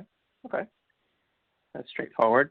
Next question is about, do you react autonomously when a threat is detected? Yeah. That's a good one, because I have the feeling that nowadays it's more shoot first, ask questions later, kind of. So if you see something, people they want to have automated reaction in place to stop a threat. And this is certainly possible. I would say like 10 years ago, like all the IPS systems, they were like not super sophisticated. So what happened is you shut down a service which you could never shut down, but you can react if you have good analytics in place. Meaning, if you see, for example, a password spray, so an attacker not only targets one single user and tries to crack the password, but actually uses one password on 500 users, and hopefully one of these 500 users actually uses that password, then you breach a user. So if you analyze Active Directory and you have analytics in place to detect such a password spray, you can say, oh, okay, I mean, that's completely unusual that at the same time, 500 users try to log in with the same password. That doesn't make any sense. So you can immediately detect that this is a password spray attack. So you can block the IP automatically, for example. And if one of these 500 users actually was successful to log in, you instantly know that this user got breached. So you can also automatically shut that user off the network or like lock the user. So there is a lot of stuff you can do automated. And then there are stuff where you want to be more cautious, where you want to actually see where it goes. And there's a process. I mean, it's a process at the end of the day. So Open Systems and the customers, they have to sit together to discuss how the response plan looks like. And this is part of the onboarding program that we have with our customers. Excellent. There's a follow-up question here about the pricing model. Kurt is asking, when you said user-based, do you mean endpoints or actually users logged into the system? Mm-hmm.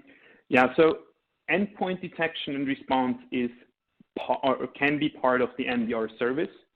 And if it's endpoint detection and response, then that's usually, so there we work with Microsoft Defender ATP normally is one of the endpoints.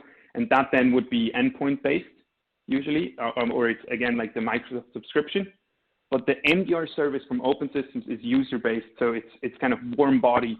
I personally, I have like my MacBook as my work laptop. Then I have my phone where I can use Office 365 via the internet and so on. So I have multiple devices, but I'm one user. I'm one warm body. So it's not, for the MDR service, it depends on the warm bodies. And only like EDR can be a component which is endpoint based. Got it. Okay. Yeah, thank you for that clarification. All right. Well, I'm afraid that's all the time we have in our Q&A session here, but there are a few other questions, maybe more technical questions we didn't have time for. Those are in the queue for you if you have time to check those out. Roman, thank you so much for your presentation today. Thanks a lot. Thanks for having me. For more information, visit Open Systems website. Also, check out the handout that's available there for download in your audience console. It's on the Open Systems Managed Detection and Response, or MDR solution. And now it's time for our next prize giveaways. We have an Amazon $500 gift card going to Jessica Fletch from Tennessee. Congratulations. And another set of Beats headphones going to Benjamin Pickard from Wisconsin. Congratulations. Jessica Fletch and Benjamin Pickard. And now it's time for our next presentation on today's Security Megacast. I'd like to introduce Mr. Vincent Burke, Chief Architect for Security at Riverbed. Vincent, take it away. So much. Thank you all for tuning in. My name is Vince Burke. I am the Chief Architect for Security at Riverbed, specifically since Riverbed's been seeing an increasing sort of convergence between what people in the performance side use our tools for and people on the cyber side are benefiting from those tools as well. It's become very important to us to work towards use cases that can support both. So that's my sort of job at Riverbed. However, instead of giving you a talk on what Riverbed has done with their tooling suite to serve the cyber operator, I thought it'd be more interesting if I took you on a journey of some of the experiences I've had over the years, and some of those are starting to bubble back to the top right now. So what I'm going to be talking about is cyber hunting, which is a topic that has become more and more popular recently. I myself years ago was an incident responder working in the SOC and worked back then to set up one of the earliest sort of cyber hunt capabilities. And I met with a number of challenges, which are obviously unique to the place I was at then. And since then, I've helped several other teams spin up cyber hunt capabilities in their organization, and they all run into their own unique challenges. So I'd like to talk about that today and give you a bit of an overview of how I've done that. And how you might think about that in your own organization. So I've split the talk up in two sections. The first one focusing on sort of tooling and technologies. The second part of the talk more on organizational challenges and how to deal with those. And then we'll close it up for some questions if we have time at the end. So let's start out with this. When Riverbed gets the call, it generally is because traditional defenses have failed, right? Traditional defenses have done their job, but we're dealing with an adversary that is smart enough and intelligent enough to navigate around that, understands how one might be watching. And this adversary has generally been in the network for a little bit longer and is actually generally the kind of adversary that can do a significant damage. And for those of you that are sort of familiar with the real bad guys in this space, I put some pictures up there. Obviously, we all know Mitnick. The next one is Robert Morris, who wrote, according to my opinion, one of the best internet viruses ever, right? It used multiple different attack vectors, and it was actually a very crafty kind of a worm, because the internet was really sparse back then. And then some of the guys from LawSec. So you recognize sort of these individuals, but what I want to say with this is that, when we're dealing and when we're recognizing that we're dealing with a human adversary and an adversary that's intelligent enough and adaptive enough to try to move around your static defenses, then that is necessarily not something that we're going to be able to counter just with tooling, right? And this is where I sort of want to take your thought process. So I'm taking you on an analogy here. If we think about our network or our assets or our hosts as a battleground, as a place we need to defend, then, and I've made a picture of my castle on top of the hill here. It's obviously that sort of the static defenses of the environment may be good, but they're not enough, right? Like people might climb the hill, and I can build a wall around my castle, but given enough time, someone is able to go and scale that wall, right? We can obviously climb over it. We can dig under it. We can perhaps find a window. So one thing we try to do in cybersecurity is we set up our walls and then we try to watch, right? And which is something that obviously in the SOC, it's the primary sort of function of the SOC. But we have to be very, very cognizant of how much visibility we have, right? Because if I'm just simply walking on the wall, the adversary can wait and perhaps climb it at night or climb it when I'm on the other side of the castle, right? So the point is that what I'm saying is static defenses such as firewalls, IDS, IPS, network access control, two-factor authentication are necessary but not sufficient to defend yourself from the adversaries that can do the most amount of damage. So as we move through, it's like, so geez, how do we defend ourselves, or how do we stand a chance to defend ourselves? I always say 100% security is certainly not achievable, but how do we reach the most security for the dollars and the hours that we have available to us? And one of the techniques that I'm fond of is cyber hunting, which is, I've given you my definition here. It's the art of actively seeking out and then disabling, the most skilled and dangerous network intruders, those that are persistent and target you specifically. So what is it not? Well, first of all, it's not incident response. I'm going to go very heavy on that topic because I see those two roles intermixing in many organizations, and it almost always fails. It's also not necessarily a 24/7 job. You don't have to be cyber hunting all the time. You can even do this in campaigns if you want. And it also certainly isn't cyber offensive, right? We're not going out and trying to hack the hacker here. So what is it then? Well, it's actively searching for trouble. right? We're going to go out, perhaps where we have no evidence at all, and we're going to see whether or not we can build the case or find the bad guy in our network. So, first part, what are the tools of the trade of the cyber hunter? What do you need, right? What do you need to do? So, generally, I start out with, let's take a whiteboard.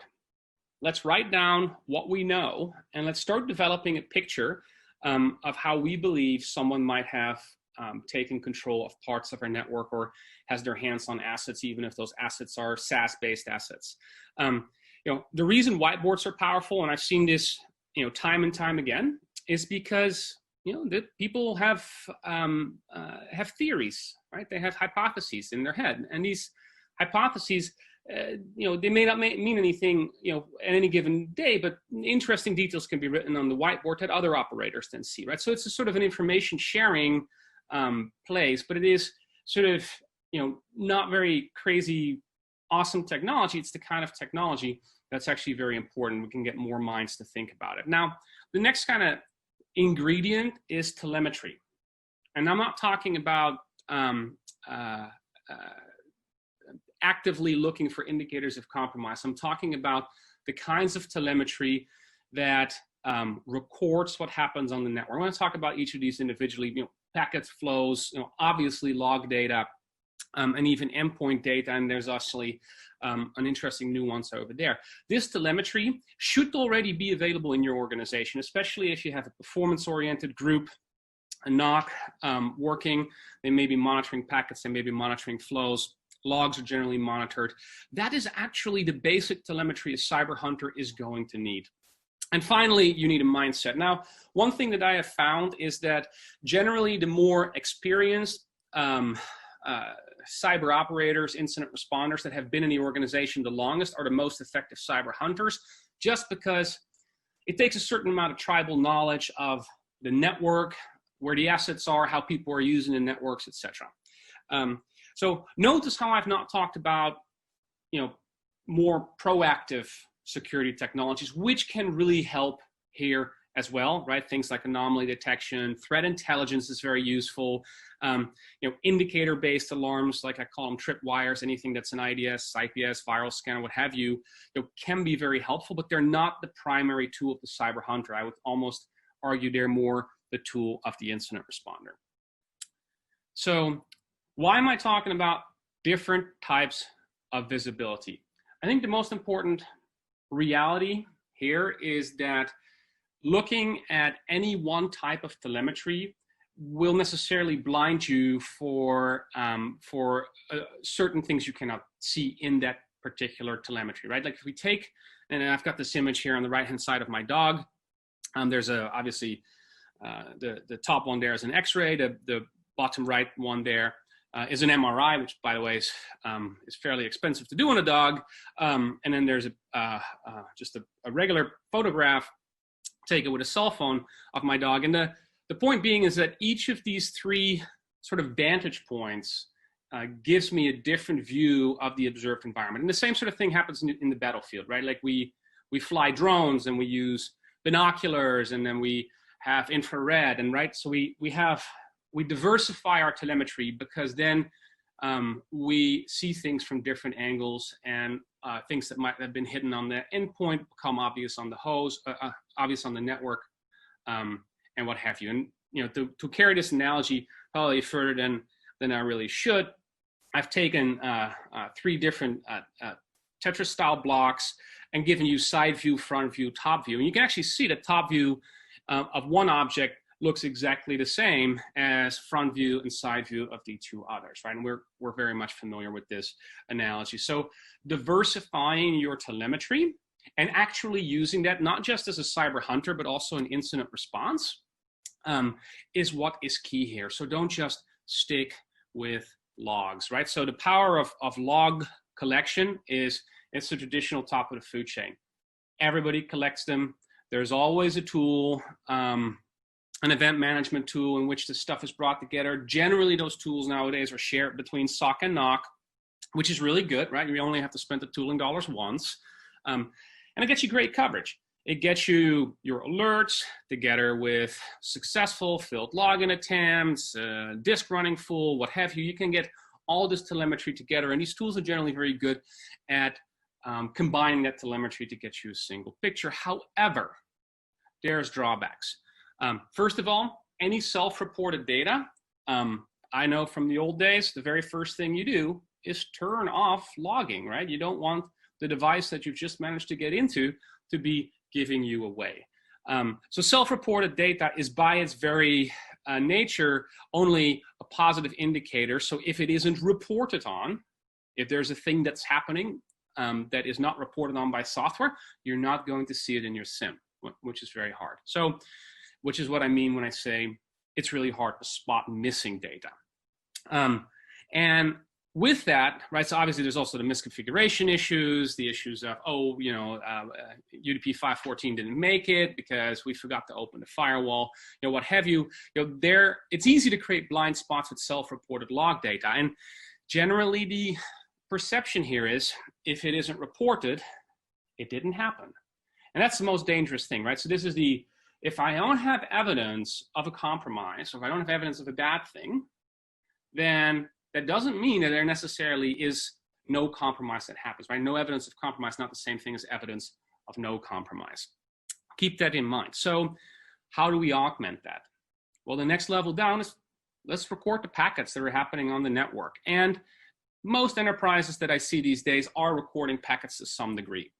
We at Riverbed continually see enterprises now deploying our packet capture solutions, both for NOC and SOC at the same time, right? Because essentially, if you only have to buy one packet capture solution once, then you can have, as opposed to having to buy two packet capture solutions for two different purposes, you now can spend those dollars and have essentially twice as long of a history, right? Which is what really in incident response and cyber hunting is really something that's key, right? History is key. So packets are generally simple to collect, but the problem is not all tools store them in what I call full fidelity format. We want to record the packets. We don't just want to make a pretty graph and store that to disk. You have to have those packets to do a meaningful incident response or cyber hunt, right? You have to be able to get to them. Drawbacks, lots and lots of the bad guys are now encrypting their traffic. It's very easy to do. Huge storage requirements can be pricey, bulky, and another one of the major drawbacks of packets is that, well, I gotta have to choose carefully where I deploy those, right? Where I do capture those, because I can't capture them all. I can't capture them everywhere. Then, and this is probably one of my most favorite telemetry sources, which is NetFlow and IPFix. It is very often used in the NOC. Very rarely do I see it being used in the SOC, and it always surprises me because it's super lightweight relative to packets. It's easy to pivot.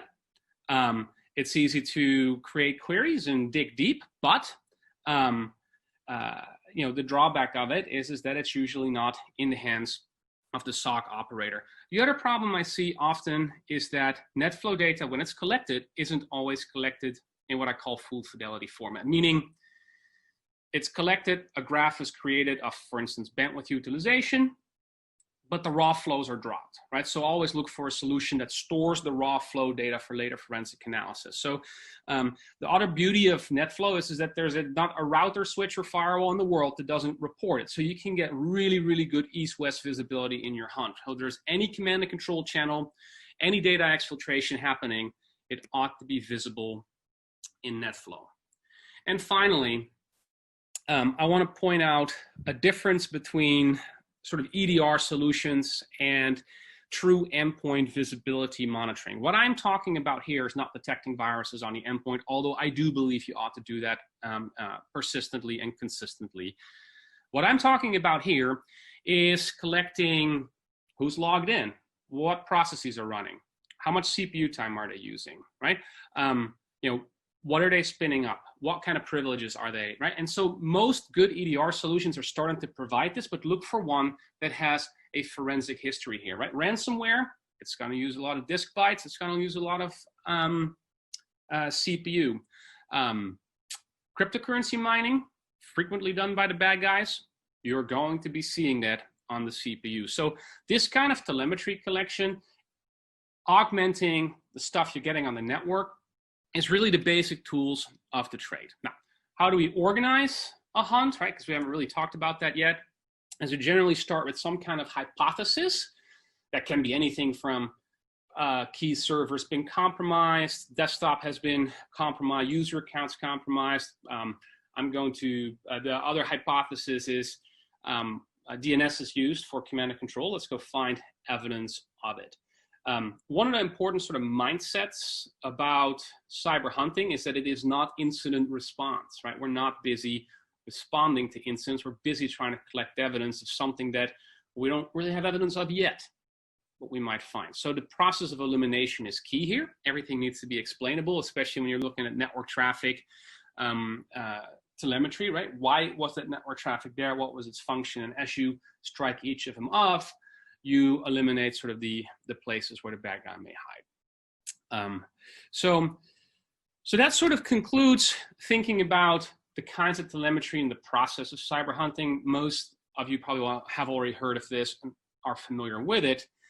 I want to shift the focus a little bit on dealing with the challenges, sort of organizational challenges. How do you find the right people? How do you convince management, et cetera, what have you? So very first one, executive support and budget. So my preference is to budget for hunt teams separate from security operations, very specifically because incidents happen all the time. There's always an incident. And if there's not a high priority incident, there's some phishing link that was clicked. There is always more incident response work, digital forensic and incident response work to be done. And there's a natural tendency to get sucked into that if you have cyber hunters that you did not sort of logically separate out in the organization. Also, to get executive support, try to make your case around advanced persistent threats. We're not looking for someone who accidentally stumbled into your network and is now using it to mine a couple of Bitcoin. Right? What we're looking for is the guys that can do the most reputational damage to the organization are the ones that are also the highly skilled attackers, the ones that know how to stay hidden, that can spend months in your network without you detecting them. What you're doing is you're trying to spin up some kind of capability that allows you to stand a chance against those kinds of adversaries. And it's really important that we don't outsource this. We want people that understand our network, our assets, and our business processes, right? They are the ones that are most likely to going to be able to catch that. Now, another way to think about getting executive support is to think about how much headcount we are spending on national defense as opposed to what we are spending on cyber infrastructure defense. And what I've done here for you, this is actually a list straight from Wikipedia. On average, the nations in the world spend about 2.2% of GDP on national defense. Now, this is about 22 out of 1,000 people, right? This is the size of defense budgets. The United States sits, right there in the middle. Other nations have a little more, a little less. And, it can be kind of all over the map. But the point being is defense is not infrastructure building, right? So I'm not talking about we're spending 2.2% of the money that rolls through our digital enterprise on switches, routers, networks, hosts, what have you. No, what I'm talking about is think about 22 out of 1,000 people truly working in digital defense if you have a digital enterprise, right? Because the military does not build roads or fix buildings. They're there simply to provide detection and response, right? And that's another way to think about it. And if you look at your enterprise that way, you'll probably most likely find that you're nowhere near that, right? And this is obviously a very crude argument that doesn't quite carry over that way, but it certainly is true. If we look at most modern enterprises today, they would be absolutely nowhere without the magical thing called the internet. So finally, how do we measure the effectiveness of a group that's looking for black swan events, right? It's hard. You can try to measure time to detection of APTs, but that requires an investigation to prove how long they've been around. You can also point to a total decrease in incidents, or effectively man hours spent on incidents, or number of total incidents that happen, and that is something that can be measured. You can also try to measure the severity of compromise, although that's obviously highly subjective. It can be hard, just like it can be very hard to measure what the value is of your insurance policy. Like, until you have an accident, the value of it's effectively lost money until the black swan event does hit you. So try to put an argument around it, but don't lean too heavily on that. Then there's some organizational challenges. Generally, those with the kinds of skills that make them well suited to be cyber hunters, they're necessarily also people you're going to need to trust really well, right? They are going to be people that could do the most damage themselves if they were to be inclined. So generally I say, look, let's make sure these people fall under whoever is the boss of incident response, but still keep them in a separate sort of job title. The other, so this is separation of duties. The other factor here is that in general, cyber hunters are read-only consumers of telemetry. Now, they're not going in and building a new firewall rule. In fact, the moment that a cyber hunter finds evidence of an advanced persistent threat on the network, that is the time that the evidence must be handed over to incident response, while the hunter can continue hunting for other threats or new threats, and the incident response can take over at that point, collect additional evidence, and start taking the next step. So how do you do this? How do you organize this? Well, you generally try to wrap this around what I call organizational risk surface. You have some kind of idea of what are the most critical assets to your enterprise. If you don't know it, ask your cyber hunters. They generally do know that. So those sort of things, that don't put too much process around it, right? Like, it will become fairly obvious where they need to be spending their time. So trust them a little bit.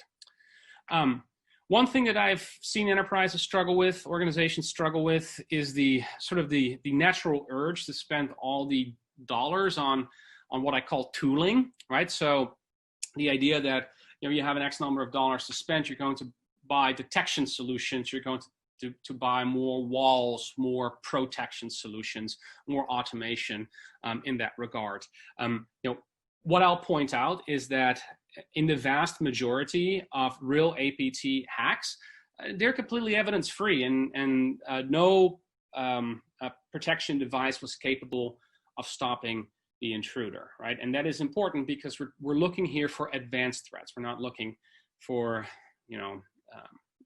click links and perhaps ransomware, what have you, right? So it is important to make that distinction. Obviously, a good amount of your dollars will be spent on building the wall, but consider setting money aside and setting headcount aside to do true cyber hunting, right? And there's an overlap in tooling. So there shouldn't be, especially when it comes to purchasing tooling, it shouldn't be a big argument, right? We do need to collect packets and flows, and we might as well keep those as forensic evidence and enable a cyber hunter with them. And user behavioral anomaly detection, network behavioral anomaly detection, right? These kinds of tools, I see enterprises deploying them. I personally like them. I like to use them in hunting, but I see them frequently ignored as sort of an indicator of compromise because they're chatty, right? And people say they're false positive prone. I would argue they're not necessarily true, because they are detecting the behavior, or they're detecting the change in behavior that is interesting on the network. That doesn't necessarily mean that change of behavior is because of a compromise, right? So it's a true positive. It's just not meaningful to a cyber incident. However, it can be very powerful for cyber hunters to use. All right. Finally, we're getting to the end here. How do we make use of that unique terrain I talked about, right? So your unique terrain is the assets you have, how your organization is separated. Generally, there's a natural segmentation in your organization by business function or physical location or the way that your service delivery is architected. Right? This is simply an argument for segmentation, right? This is simply an argument for security in your enterprise. But as you're doing that, recognize that the visibility needs to be accessible and complete, right? We want to make sure there are no blind spots. Powerful ways, by the way, for incident response is any manner of tripwire or honey token we can place. Also, think as an adversary, how are we taking those crown jewels out? Where would I go with it if I knew about my network, what I know? I always keep in mind most adversaries don't know your network as well as you do. So they may make naive steps. In fact, placing your defenses on your terrain strategically may force the adversary out in the open where they otherwise would have been able to stay hidden. So think about that as you organize your defenses. So we're coming to the end here. Summary, 3 tips. And then I'll take some questions after that. 3 tips for spinning up your cyber hunt capability. First and foremost, get the executive support. This is obvious. Use some of the arguments that I presented, but specifically look for headcount. Tooling probably will overlap with most of the NOC and SOC tooling that you already have. Packets, flows, endpoints, and logs. These things need to be flight recorders. Simply collecting packets to create a pretty graph isn't going to help you. You want to make sure you store them to disk. The same goes for NetFlow, and the same goes for endpoint data. And finally, see if you can dedicate the resources to it, because sharing the job with incident response is certainly going to get your cyber hunter to be overwhelmed and busy just handling incidents and not spending a lot of time hunting. Excellent advice. Really, really cutting edge stuff here that you're talking about. Vincent, it's been so great having you on the event today. Thank you for your presentation. You're welcome. It's great to be here. I brought up the poll question from Riverbed. I apologize. We didn't have time for Q&A with Vincent from Riverbed, but Vincent is here and he's been electronically answering questions. So if you have a question about Vincent's presentation, which was really mind-blowing, by the way, make sure that you get those questions there in the queue because Vincent is standing by. So also I want to remind everyone to check out the Riverbed URL that's right there in your handouts tab. That's where you can get the new NPM requirements for work from anywhere paper. So make sure you check out that link. All right, so I'll just leave this poll question up while we announce our prize winners. We have an Amazon $500 gift card going to Oliver Guzman from New Jersey. Congratulations, Oliver Guzman from New Jersey. And then our next set of headphones going to Sean Kerr from Ohio. Congratulations to you both. Thank you, everyone who answered that Riverbed poll. If you didn't, go ahead and get your vote in now because we are moving on. All right, and with that, I'm excited to introduce our next presenter on today's Megacast. That is Amaya Talwalkar, who is co-founder and CPO at Sequence Security. Amaya, are you there? Yes, I am. Can you hear me? I can, yeah. Thank you for being on. Forgive me if I mispronounced your name. Please correct me. No, you're good. Thank you. Okay. All right. Well, take it away. Thank you, David, and welcome everyone to Sequence Security's webinar today on simplifying application security architecture with a particular focus on APIs. APIs are pretty much ubiquitous in today's environment, whether you're a financial institute or a retailer or a gaming or media company or a travel or hospitality company.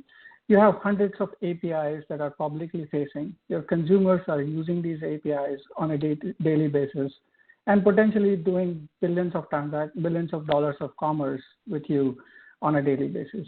These APIs could be deployed in old data centers, or it could be deployed. They could be deployed in public or private cloud environments. Gartner released a survey late last year that says APIs are a key business initiative for 70% of the organizations they surveyed. And this rapid transformation is actually driven by multiple factors. Enterprises are tracking their users and their behavior and engagement with their APIs and applications on a regular basis. The same business drivers and KPIs are also mandating that APIs be updated based on those engagement results. In fact, across our customer base, we have seen a even rapid transformation going towards API once the COVID-19 pandemic has started at the beginning of this year. This transformation is also supported by certain technological trends in the infrastructure. Modern DevOps pipelines, which are also ubiquitous, as ubiquitous as the APIs themselves, driven by agile development methodologies. People are in their various phases of journey to the cloud, whether it's a public or private cloud, that allows them the flexibility of bringing up APIs very quickly and scaling them based on the need as well as some seasonality trends that we all know of. Microservices-based architectures and using technologies for containerization like Docker and Kubernetes and Istio for deployment is also very common and becoming a fuel to this transformation. At the same time, one of the interesting studies in that survey from Gartner was that 70% of enterprises also said that API security was a top security concern for them for the next 2 years. And we are not surprised at that. So with that in mind, let's look at some of the aspects of API security and what are some of the common considerations when securing these APIs. Anybody that is trying to deploy an API that is consumer-facing or customer-facing goes through certain considerations. First thing anybody does is bring an API management solution. The API management solution is predominantly there to manage the entire lifecycle of the API. This includes publishing that API, upgrading, updating, as well as having maybe a dev portal for partners or programmers to use those APIs. Some of these API management solutions also have some security features built into them. They sometimes take care of authorization, authentication, but some of them also offer DDoS mitigation, rate limiting, and preventing your APIs being talking or doing commerce with OFAC countries, things of that nature. The second set of security tools that are becoming more and more popular, this is where a lot of innovation happening these days. This is where you see a new startup getting funded almost every week these days, is around securing the APIs at build or publishing time. This is so-called the shift left technologies, if you will. These security tools will scan APIs before they are being published. So they tightly integrate into the DevOps tool that we know. They sometimes bring APIs up in a staging environment, actively scan or probe them for weaknesses in various aspects, weaknesses in security, weaknesses in authorization or authentication, and look for exploits as well. So with API management providing some security with the build or release time security already in place, one needs to ask, is there a need for anything else at this point? And we argue that you do need a runtime visibility and threat prevention tool to be used in addition to API management and the shift left technologies here. And the reason is this. Some of the threats that are not addressed by API management as well as the shift left technologies are these. Shadow IT is very, very common. Most of you will even relate to it, which is infrastructure is always a mix of old and new. It could be a result of just the period of that infrastructure being live. Sometimes it is a result of mergers and acquisitions. You don't control what you're bringing into your IT infrastructure as part of an acquisition. Large enterprises also suffer from decentralized IT organizations where everybody is doing their own thing and there is no central place for visibility across these APIs, and therefore you don't have a central place to look at the attack surface of your organization. You also worry about human errors or tool errors or policy errors. APIs being published to the internet when it was just meant to be an internally consumable API has happened very frequently in the last 2 years. There could be tool problems. You could be looking at clicking on a couple of mouse clicks and making changes to gateway policies and exposing APIs that should not be exposed. The next set of problems are around abuse. And this is where Sequence has been preventing abuse cases for over 5 years. These type of attacks, which we call as business logic abuse, exploit APIs in a way that no tool can prevent them, in the sense that these are all legitimate transactions. Nor the shift left technologies, neither the API management solutions are going to stop these abuse cases. Very often these abuse cases are driven through automation to achieve scale, eventually to commit some kind of fraud. The examples of these abuse cases or business logic abuses are account takeover, scraping, scalping, gift card theft, denial of inventory, automated shopping, and many others. There are about 20 different categories of threats that the OWASP community tracks. And last but not the least are the exploits. These exploits target vulnerabilities in the API hosting infrastructure as well as the API applications themselves. And no matter how much scanning and probing and active scanning you do have to worry about new vulnerabilities being discovered and targeted by the attackers. The example on the web side is that no matter how many pen testers you use, you still deploy a WAF for protecting your web application. So similar analogy applies here for APIs as well. Sometimes the exploits could be in the form of exploiting information that's very sensitive in nature, PII information, PCI information, PHI information, for which now you see fines in terms of millions of dollars being levied by things like GDPR and CCPA. Sometimes the APIs are inadvertently chatty in nature, in the sense that they expose information, sometimes as simple as with return codes, exposing PII or PCI information, or return codes or error information, sometimes giving too much details like API tokens that can then be used to attack the APIs with a different vector. So with all these threats in mind, Sequence has launched a product called API Sentinel to address some of these problems. API Sentinel, as you can imagine, addresses some of these threats or categories of threats. The first thing it does, it provides you a runtime inventory of all of your APIs, including the managed and shadow APIs out there. Once you have the inventory, it also gives you usage analysis on who's using these APIs. What is the geo-distribution of the consumers of these APIs?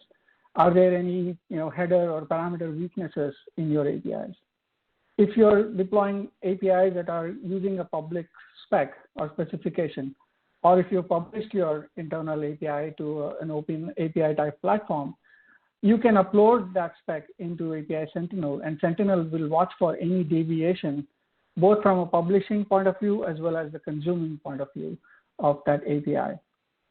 It also monitors these APIs for continuous risk scoring, and the risk of the accidental exposure of PII or PCI or PHI information. These things where you have a PCI API, set of APIs that are supposed to talk PCI information, accidentally get segmented into the non-PCI zone, and therefore risking your entire PCI risk posture. Sentinel now gets added to a platform, which is the Sequence Application Security Platform. And combined with bot defense and app firewall, it protects your APIs from all of the threats that we talked about. With bot defense, you get coverage for those abuse cases or business logic abuse cases that we talked about. With app firewall, we prevent the exploits from taking over, as well as allows you to do virtual patching in case a zero-day vulnerability is discovered. All of these three different security products or solutions are driven by a single CQ AI engine, which looks at every single API transaction in a multi-dimensional fashion. This Sequence security platform has been in the field for quite a number of years now, and already blocked, processing about 500 million API transactions on a daily basis. And you can see the different industry verticals that we are, looking at, and all the different abuse and attack methods that we have been covering on a daily basis.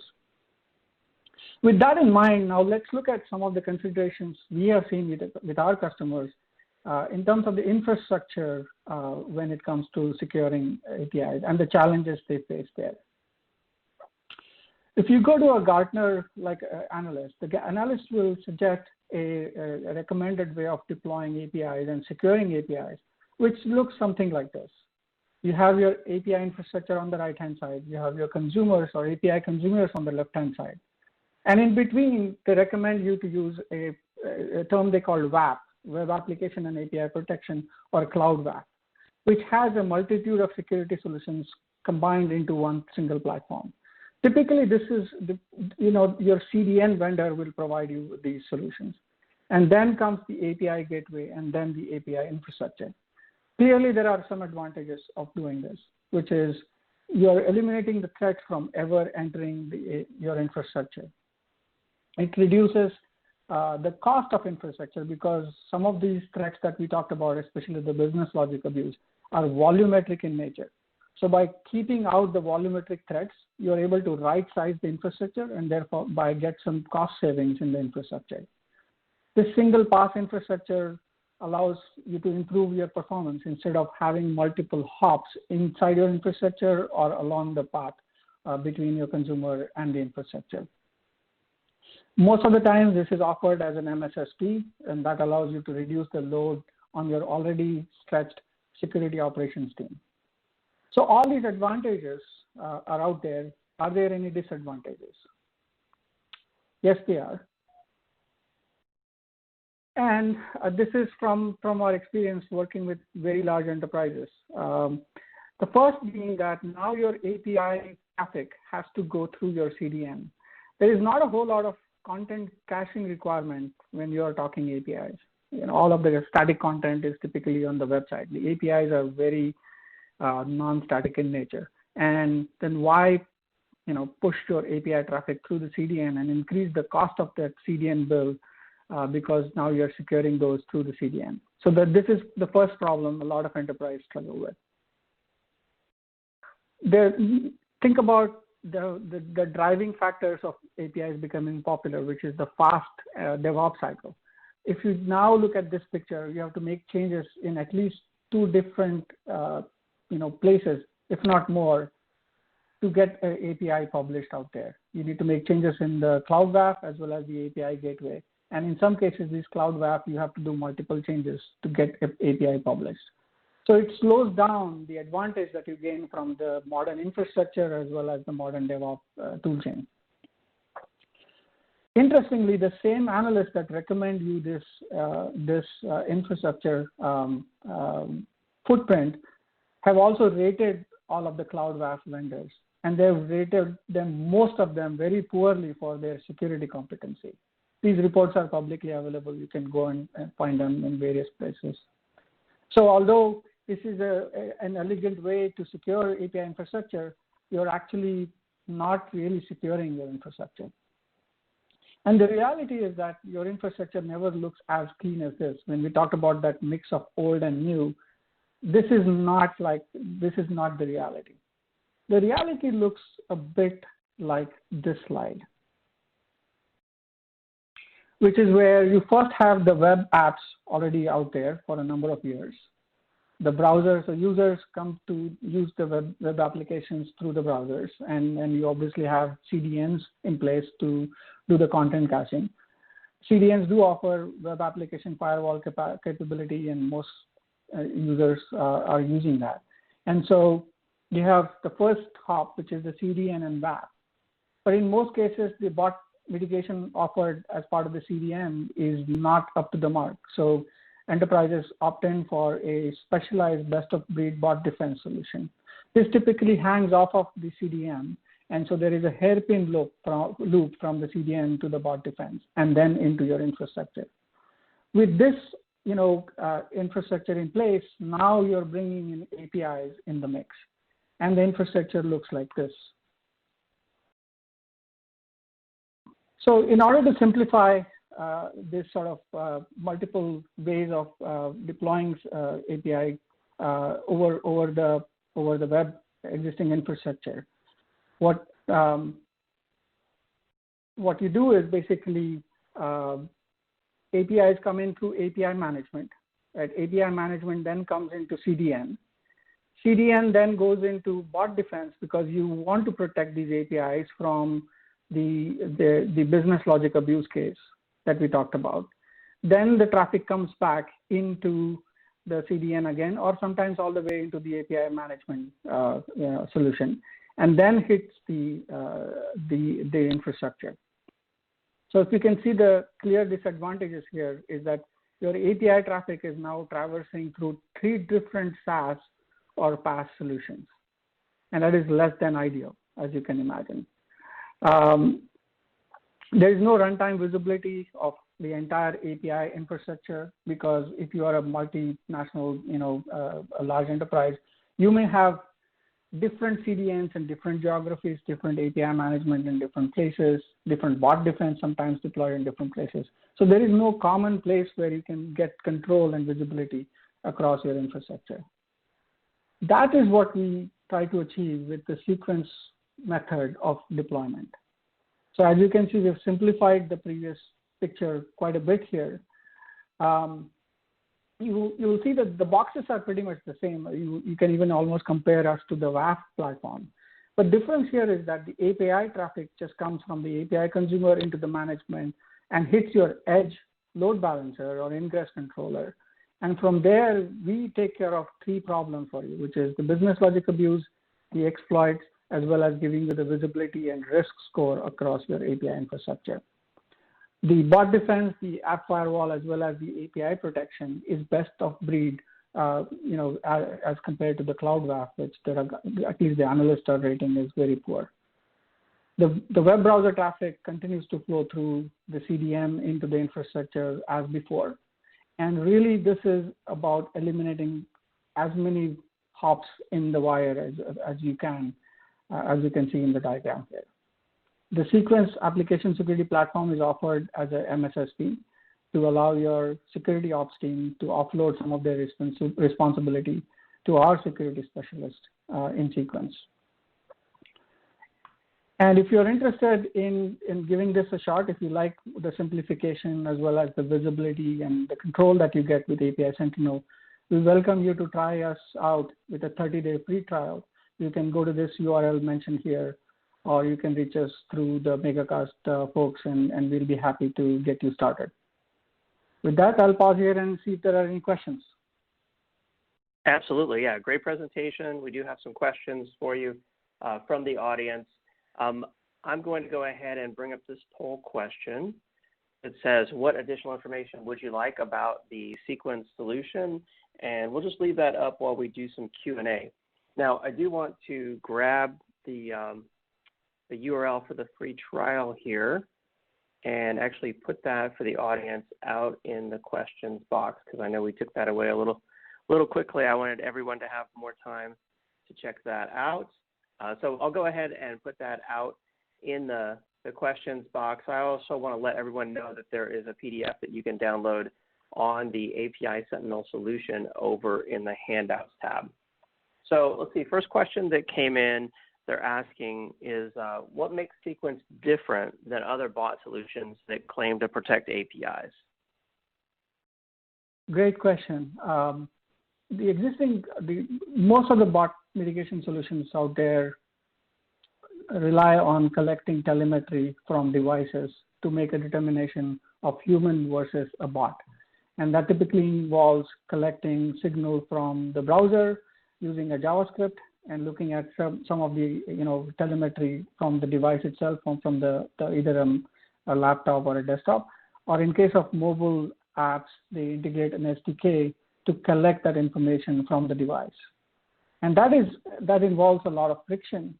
But most importantly, when you're talking about pure APIs, there is not a lot of client-side integration possible. Consumers of pure APIs are bots themselves and don't really have a footprint to integrate either a JavaScript or a mobile SDK-like solution. So that's the key difference there. And the only possible way of providing API security or bot mitigation to pure APIs is by looking at some rate limits, some IP intelligence, a combination of that, or statistical anomalies, and not a very deep API security solution like Sequence offers. Okay, yeah, that's an important differentiation there. Thank you for pointing that out. I want to let everyone know that I pasted the URL for the Sequence AI trial over in the questions box. It is sequence.ai, and then you can go there and it's API security free trial. So make sure you check that out in the questions box.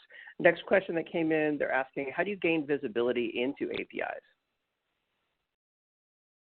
Another great question. So I showed you in the diagram in the deployment for Sequence, what we do is basically we hang off of a central choke point in the infrastructure, and there could be many in large enterprises. We understand that. What that typically means is we get a hairpin type of approach to load balancers or ingress controllers or other sort of common mechanisms that are in an API environment, and we sense traffic from that. So as long as an API is talking, we see a request and response, we get to catalog that API immediately after that. Okay, nice. It's interesting. I want to make a distinction that this is not an active probing type of solution. This is, passively monitoring your API traffic and cataloging all the APIs that are in use and the risk associated with that. Okay, good clarification. And then what are licensing options on this? How does that work? So API Sentinel is offered as part of either as a standalone or part of the Sequence application security platform. We have pricing details already available on our website as well as the AWS marketplace. But we can work with you offline based on your environment, your needs, and your consumption. Okay. And then if we wanted to get started or someone wanted to try it out to do a POC, kind of what's the deployment process? How do you do that? So it's a very modern deployment architecture. This is a Kubernetes-based application, so you can deploy us just by pulling down the Docker containers through a bunch of help charts and get started with that. It literally takes minutes to get this product deployed and working in your environment. Very nice. I like to hear that. I'm sure the audience does as well. All right. Well, it looks like that's all the time we have for questions, but really cool stuff that you all are doing at Sequence. Thank you so much for your presentation. Thank you so much. Again, for more information to try out the solution for yourself, check out the URL that I pasted in the questions box. It's sequence.ai and then API security free trial. You can sign up and give it a try for yourself. All right, and with that, it's time for our next prize winners. We have an Amazon $500 gift card going to Seha Cry from Arizona. Seha Cry. Forgive me if I mispronounce it. I'll post the prize winners in the questions box. And then now we're starting to give out 2 grand prizes after every presentation. We have another set of Beats headphones going to Spencer Griffin from Oklahoma and Jeffrey Nicholson from California. Congratulations to all the prize winners. Lots more prizes still to give out on today's event, so make sure that you stay tuned. And with that, I'm excited to introduce our next presenter on today's Megacast. That is Mr. Roger Grimes, data-driven defense evangelist at KnowBe4. Take it away, Roger. Thanks, David, and thanks everyone for showing up for Now That Ransomware Has Gone Nuclear, How You Can Avoid Becoming the Next Victim, or what I like to call ransomware going nuclear. I'm Roger Grimes. I'm the data-driven defense evangelist for KnowBe4. If you haven't met me, I've been doing computer security for about 33 years, earned all of those gray hairs you see. I've written 12 books and over 1,000 magazine articles. There's some of the books that I've written. I work for KnowBe4. We're the world's largest security awareness and training vendor. I love working for KnowBe4, but today we're here to talk about ransomware. We're going to talk about how it used to be, what it's becoming, how it's becoming nuclear ransomware, and what you can do to defend yourself. So kind of the history of ransomware is the first ransomware program that I've ever read about, known about, I think anyone knows about, was the AIDS Cop Trojan in 1989. I remember that one specifically because it was actually created by a William & Mary College professor. And at the time, I lived in Virginia Beach, Virginia, which was only about an hour away. But this guy sent a disc around to a bunch of healthcare people and claimed that if you paid them $199 for this disc, you could get education on AIDS. Back then, AIDS was kind of like COVID, and that people were scared of it, didn't know what it did or how it killed you. And so he said, hey, you can educate yourself and your staff using this, but you got to pay me $199. And then in the end user license agreement, it actually had this wording that said, if you don't pay me $199 after you used it 10 times or something, I reserve the right to disable your computer. And he actually didn't encrypt the data, but he obfuscated it. He renamed all the files and folders into one big folder under the root directory, and he renamed everything to what's called a high order ASCII character. So basically it looked like a bunch of gobbledygook. He got in trouble, got caught, was arrested. But I remember that one specifically because it was just quite weird. And we didn't have a lot of ransomware after that, but in 2005, we started to see kind of other ransomware programs that were showing up that were using different homemade encryption programs. But then in right about 2005 as well, it used to be that the defenders could break into whatever encryption the bad guys created, but then the bad guys started using really good encryption like RSA and Diffie-Hellman and AES, so that you couldn't break into the data that it encrypted. You actually had to, buy the keys or have a backup or something. But in 2013, ransomware really took off because it started using Bitcoin. Bitcoin became popular then, and they realized, hey, we can get paid without getting caught. Even the AIDS cop Trojan guy got caught, and even back then he was trying to get the money sent to like a Panamanian bank account, but that's kind of how they caught him. So in 2013, ransomware said, hey, we can use Bitcoin or eCoin or any of the other online currencies to get paid and have a much harder time, people trying to stop us will have a much harder time catching us or stopping the payment. So Bitcoin really made with CryptoLocker really made ransomware take off. So it really exploded in that time. 2016, we saw Samsung ransomware program started using remote desktop protocol RDP on Windows machines, and it would do brute force password guessing to break into the machines. That's still a very popular way for ransomware to break in. It's in the top three or four. And then in 2017, ransomware became so popular that Russia used it as part of cyber warfare against Ukraine. And I think they had used it against Estonia and the country of Georgia as well. But then, it's like, hey, you could actually use ransomware to take down a adversary. In 2017, NotPetya, which had no relationship to Petya, actually attacked the Maersk shipping and container company and cost $300 million in damages. As a matter of fact, it calls the U.S. Coast Guard to say that ships that are coming into our ports, big ships, that they have to make sure that they don't have any malware on their systems before they come into port. And if they do have malware on their systems, they actually can't come into port. That was kind of, I remember I was around doing some of the Coast Guard at the time. It was kind of incredulous to hear they made a rule specifically for ransomware and malware saying ships with it couldn't come into the ports because it would be deemed too dangerous. And they actually, the Coast Guard, if you have ransomware in your ship, they'll actually fly some Coast Guard, people out there to try to disinfect you. So it was pretty wild. And then WannaCry in 2017 as well, that had 20 localized languages on it. So that's where that ransomware is going professional, because they're actually detecting what language is running on your system and making sure they're using a language that you're familiar with to, get ransom from you. That's where you kind of like, oh my God, this is going professional. Here's some of the ransomware groups that do ransomware, at least in America here. This is like a list of the ones that get the most amount of money in the U.S. according to the FBI. You can see it's Ryuk and then Dharma and Bitpaymer and SamSam and that sort of stuff. Ransomware tends to go in and out of fads over time. What's popular today becomes less popular tomorrow, and something new takes its place. But right now, these are kind of the most popular ones. Although the amount of money, ransomware each year steals billions and billions of dollars. So this is just a small handful of what they've been taking. And it's gotten more mature. It used to be that it was consumer focused. It would go off on someone's machine at home and ask them for like $200 or $300. And now it's this business focused thing that asks for different amounts, oftentimes well over $100,000. The ransomware used to encrypt immediately upon executing, didn't care where it was. You ran it. It was a Trojan. It encrypted your hard drive. It asked for money. It asked for $200 or $300. Well, then now it started to actually go into businesses. It would spread like a worm, infect a whole bunch of machines, as many things as it could, and then encrypt, and then ask for $10,000 or something.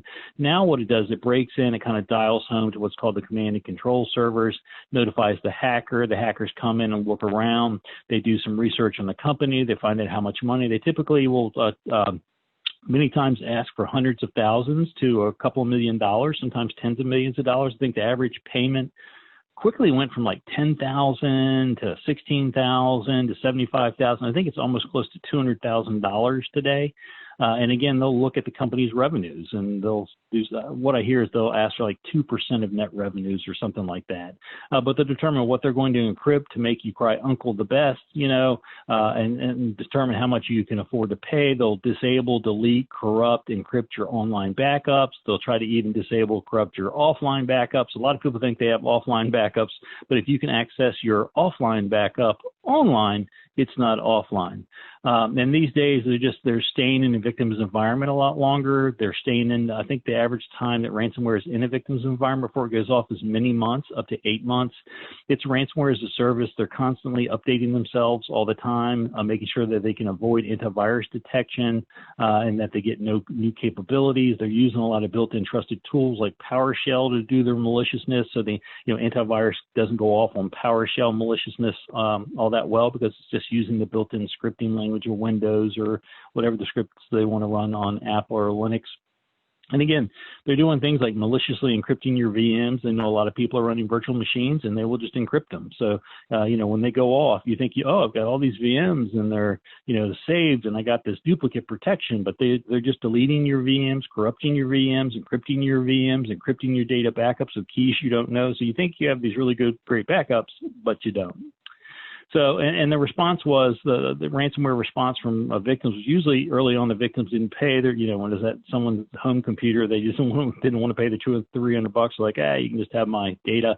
But then they started attacking more businesses, and then cybersecurity insurance arrived on the scene. And so victims started to be more likely to pay. As a matter of fact, for a long time, they were paying about 40 to 50% of the time. Today, the victim almost always pays. It's the ransomware is so tough and so good at its destruction and its theft. And the cybersecurity insurance, which I think only about a quarter of people have, but they pay all the time. Most people are paying, even if they say they don't pay. A lot of people say, we don't pay the insurance, but they really are. So these days, what happens a lot of times is the victim will call their insurance company, and the insurance company will call what's called an incident response broker that specializes in ransomware attacks. They'll help get your machines back, and they'll stop the damage, and they'll get recovery specialists, and they even have professional full-time negotiators that handle the ransomware payments. So the ransomware guy says, we want $3 million, but really you only end up paying $1 million or something like that. There's even media response teams to tell your company how to talk to the media. And that was traditional ransomware. Now it's getting much, much worse. Essentially what happened is that ransomware crooks got tired of victims saying no because the victims had really good backups. And the hackers realized the gold they had is what access they had to the system already, and that encrypting the data and holding it for hostage was the least of what they could do. So this is what they do now. This is nuclear ransomware. This is ransomware 2.0. They steal your intellectual property and data and hold it for ransom and say that they're going to give it out to everybody in the world, or just hackers if you don't pay up. They steal the company, employee, and customer credentials. So if your employees are like going to, Facebook and their bank accounts and stuff like that, they're stealing those credentials. They're threatening the victims' employees and customers and telling them they're only threatening them and only going to hurt them because you're not paying. They're using the stolen data to spearfish other partners and customers. So they will use your email system to make email appear to be from you and try to take over other people and steal money from them. And public shaming. They tell the world what they've done. All of these things, a tape backup or a good data backup will not save you from. So again, many times they will frequently copy the data before encrypting it. They'll determine what your crown jewels are. They target database servers. They copy gigabytes and terabytes of data, and then they threaten to publicly post it or give it to hackers or give it to your competitors. Lots of ransomware groups did this. Early on, it was just a few. Actually, early on, back in November, December of last year, it was just the Maze ransomware group that stole data. And they said they were going to steal the data and they were going to release it if they didn't pay, and they really didn't do it. But then they actually started to follow through on the threat, and they started getting paid a lot more often. And then the other ransomware gangs pretty soon saw how successful Maze was being, and they all adopted it. Today, almost all the ransomware makers steal the data and threaten to release it if you don't pay for it. And they've done stuff like they've broken into Boeing and Lockheed Martin and SpaceX and stolen and leaked those documents. So they follow through with it if you don't pay. Or here's a case where they broke into a law office and they wanted $42 million from Lady Gaga, Madonna's attorney, and Donald Trump. But what I love is that line near the bottom there. They also deleted and encrypted the firm's backup. So again, They are, if you can get to your backups online, so can the attackers. And then just recently, the Ragnar Locker ransomware program stole 10 terabytes. That's the most data I've heard about a single ransomware stealing at one time. They'll even sometimes auction it off. So here's a real auction or a picture, a screenshot of an auction where they said, hey, we've got this data from this company and the minimum deposit is $5,000 and the starting price is $50,000. If you want to buy right away, it's $100,000. They literally are having auctions with other people's data. Pretty wild. And then Travelex, they got hidden December 2019. The hackers broke in because the Travelex hadn't patched some VPN software that was on some of their servers. And I think they initially asked for like $3 million in ransom, and Travelex said, hey, we're not paying it. And the hackers came back and said, well, tell you what, we copied all your data. We have your sensitive customer data. We have their social security numbers, date of birth. We have passport information, credit card information, and now we want $6 million. And Travelex was down for at least 18 days.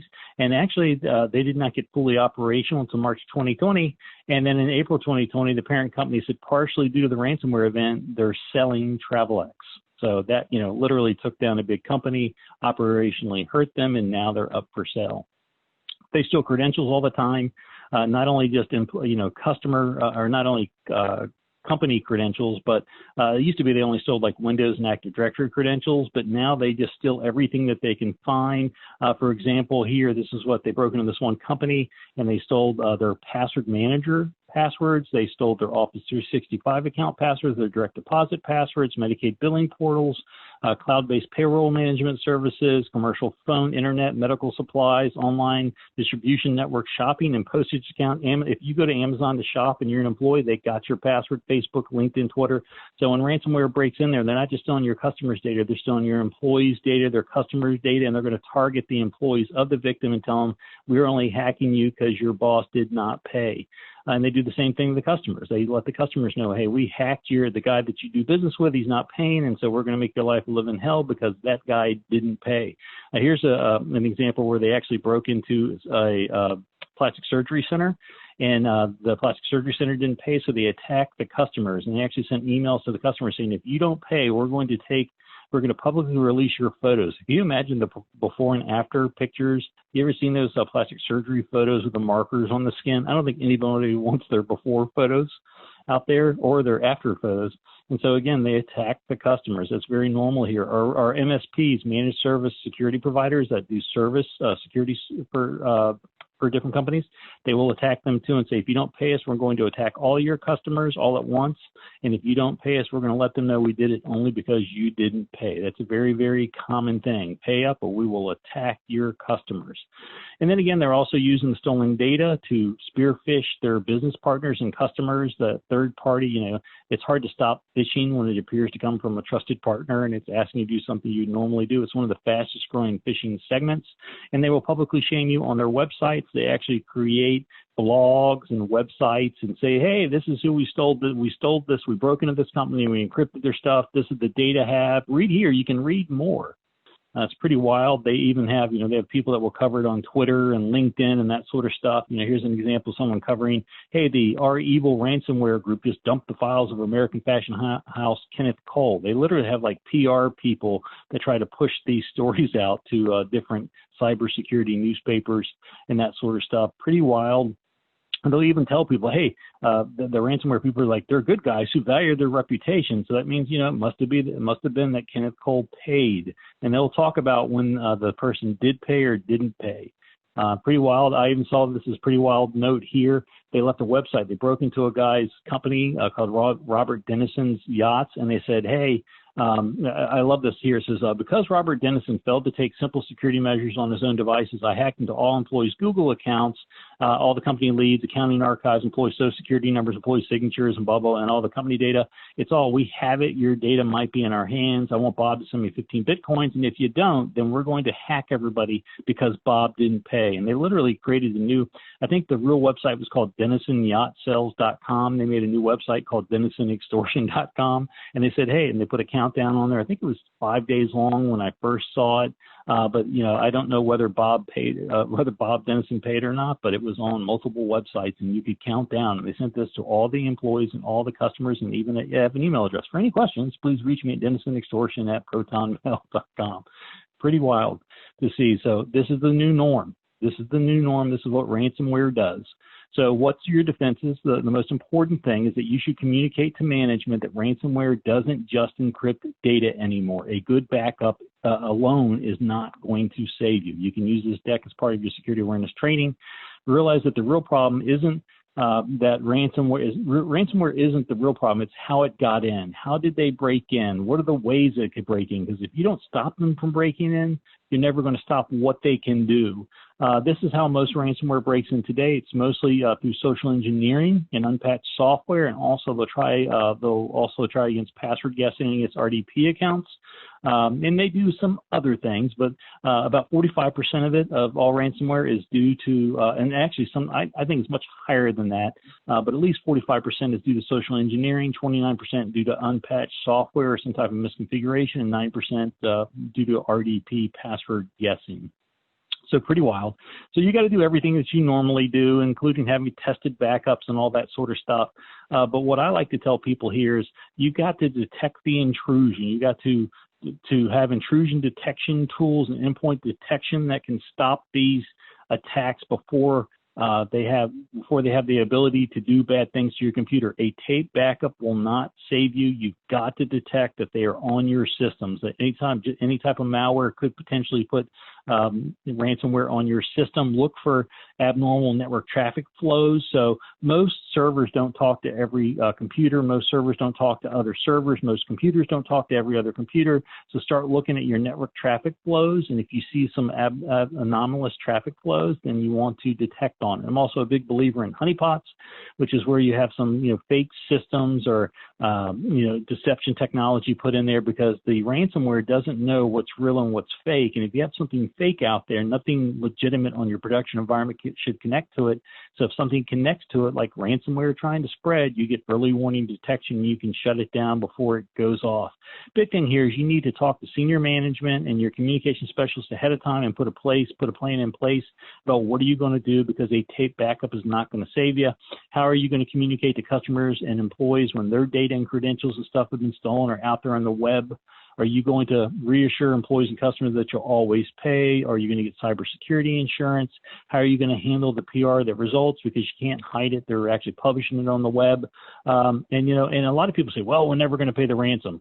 Well, do they know what that means today? Right? There are people that don't have to pay, but most people are paying. What we do know that works for sure, because 45% of all ransomware is due to social engineering, is security awareness training. That you need to train your employees and do simulated phishing campaigns against your employees at least once a month. If you do those two things, you can significantly reduce your risk from ransomware. The average company that follows what I just said, which is training once a month, and do simulated phishing tests as part of that training once a month. People that follow that strategy, at KnowBe4, we've done data. We looked at over 9.1 million simulated phishing campaigns across 17,000 organizations, and they took their initial baseline, what's called phish prone rate. That's the number of people that will click on a phish, from about 38% to less than 5% in a year. That is a significant risk reduction. I'm running out of time. I know I talk really fast. If you want more information here, feel free to go to KnowBe4.com/resources. We got all kinds of free, cool security tools. We got all kinds of free ebooks and articles and webinars and all that sort of stuff out there. And if I don't get to your question today, if you email me at rogerg@KnowBe4.com, I promise I will answer your questions within 24 hours. With that said, David, I know we got time for a couple of questions, so let me stop running my fast mouth and see what questions we have so far. Absolutely, yeah. Really great presentation, Roger. It's a scary time for businesses out there. We got a lot of good questions coming in. First one here, they're asking how much of this is just criminal monetary gain and how much is really hurtful business disruption? It's mostly criminal financial stuff. I mean, you do have people that do, hacktivists and that sort of stuff, but most of it is for financial gain. There are even some people like, aren't I, if I pay the ransom, aren't I funding terrorists or whatever? We have not found strong links from ransomware to terrorism or stuff. It's mostly for financial gain. So that it's almost all that, but they would rather you pay the ransom than disrupt your business. So their primary objective is money, not disruption. Okay, good advice. Next question, you probably heard this one before. Is there a backup product that truly protects you from ransomware? Well, no.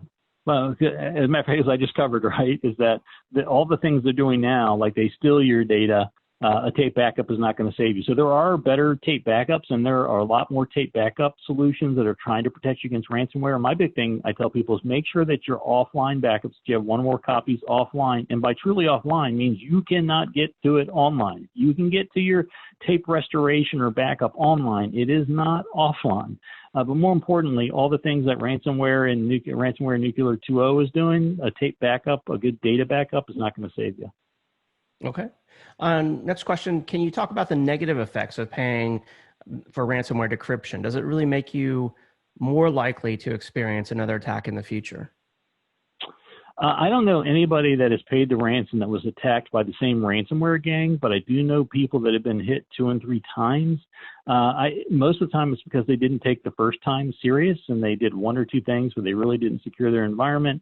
I've heard people say that they've heard of people being hit multiple times. I have never read of that or talked to someone that has actually seen that happen. So I think for the most part, if you pay the ransom, you can trust they won't hit you again, but they're criminals. Who knows? Right. Yeah, you don't want to take a chance with that. You got to protect yourself and your users. Next question, I like this one. How do you truly know that there isn't something already hibernating or hiding in your backups? Is there some sort of scan you can do to assure that your backup data is safe? Not really. Well, I mean, yes and no. I mean, I would say that most of the companies hit by ransomware have up-to-date anti-malware and endpoint detection and, like CrowdStrike and CrowdStrike monitoring endpoint systems are really, really good, but they still get hit by ransomware.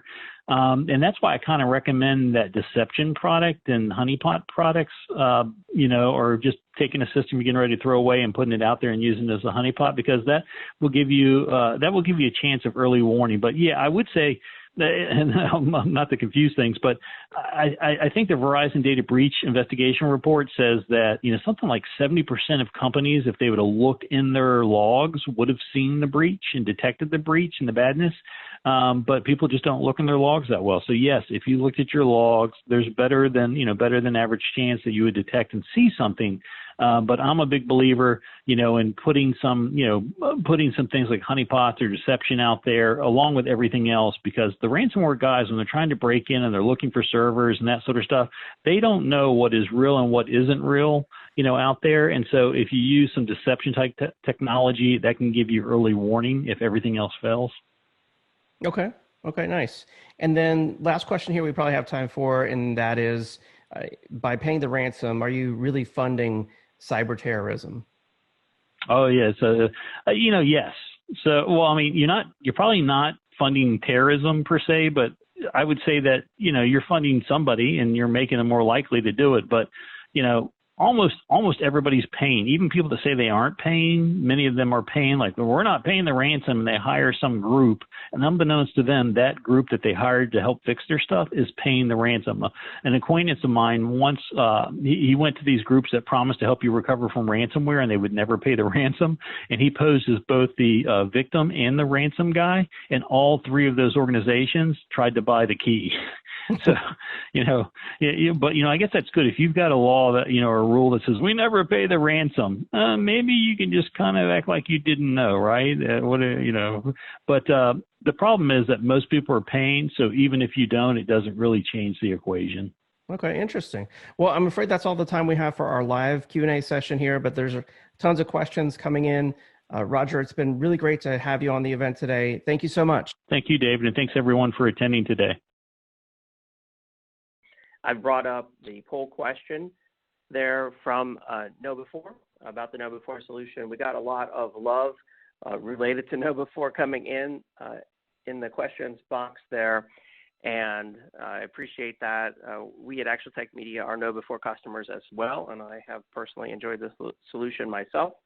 So I encourage you to check out the Know Before solution. You can try it out for yourself. There's actually a URL to the Know Before ransom simulator download, and that's in the handouts tab there for your review.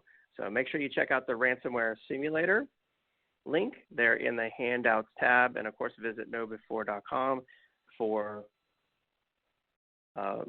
your own personal demo. They are great about setting up personal demos and showing you exactly how the solution works. And Joshua, in fact, in the questions box there is saying they use Know Before as well, and it's been well worth it for them. So thank you for that feedback, Joshua, as well. Michael said we use Know Before. Ben said we use Know Before. Steven said great presentation. Katal said we use it as well. Pretty awesome. So thank you, everyone. If you're having any trouble answering the poll question, push refresh on your web browser, and you should be able to answer that poll question. We are announcing prize winners. So our next set of prize winners, we have an Amazon $500 gift card going to Gail Kreider from California. Congratulations, Gail Kreider from California. And then our next grand prize is Rod Klinger from Massachusetts. Congratulations on winning the Beats headphones, Rod Klinger from Massachusetts. And another set of Beats headphones going to Abhi Shaha from California. Abhi Shaha. I'll announce the winners there in the questions box. All right, and with that, we are moving on to our final presentation. I'm excited now to introduce Mr. Paul Anderson, Vice President of Solutions and Automation at Firemon. Paul, are you there? I am. Good afternoon. Good afternoon, Paul. Thank you for being on. Now, before I know you do your presentation, you wanted to ask the audience a poll question. And so I just brought up the poll question for everyone out there in the audience. It's on the screen.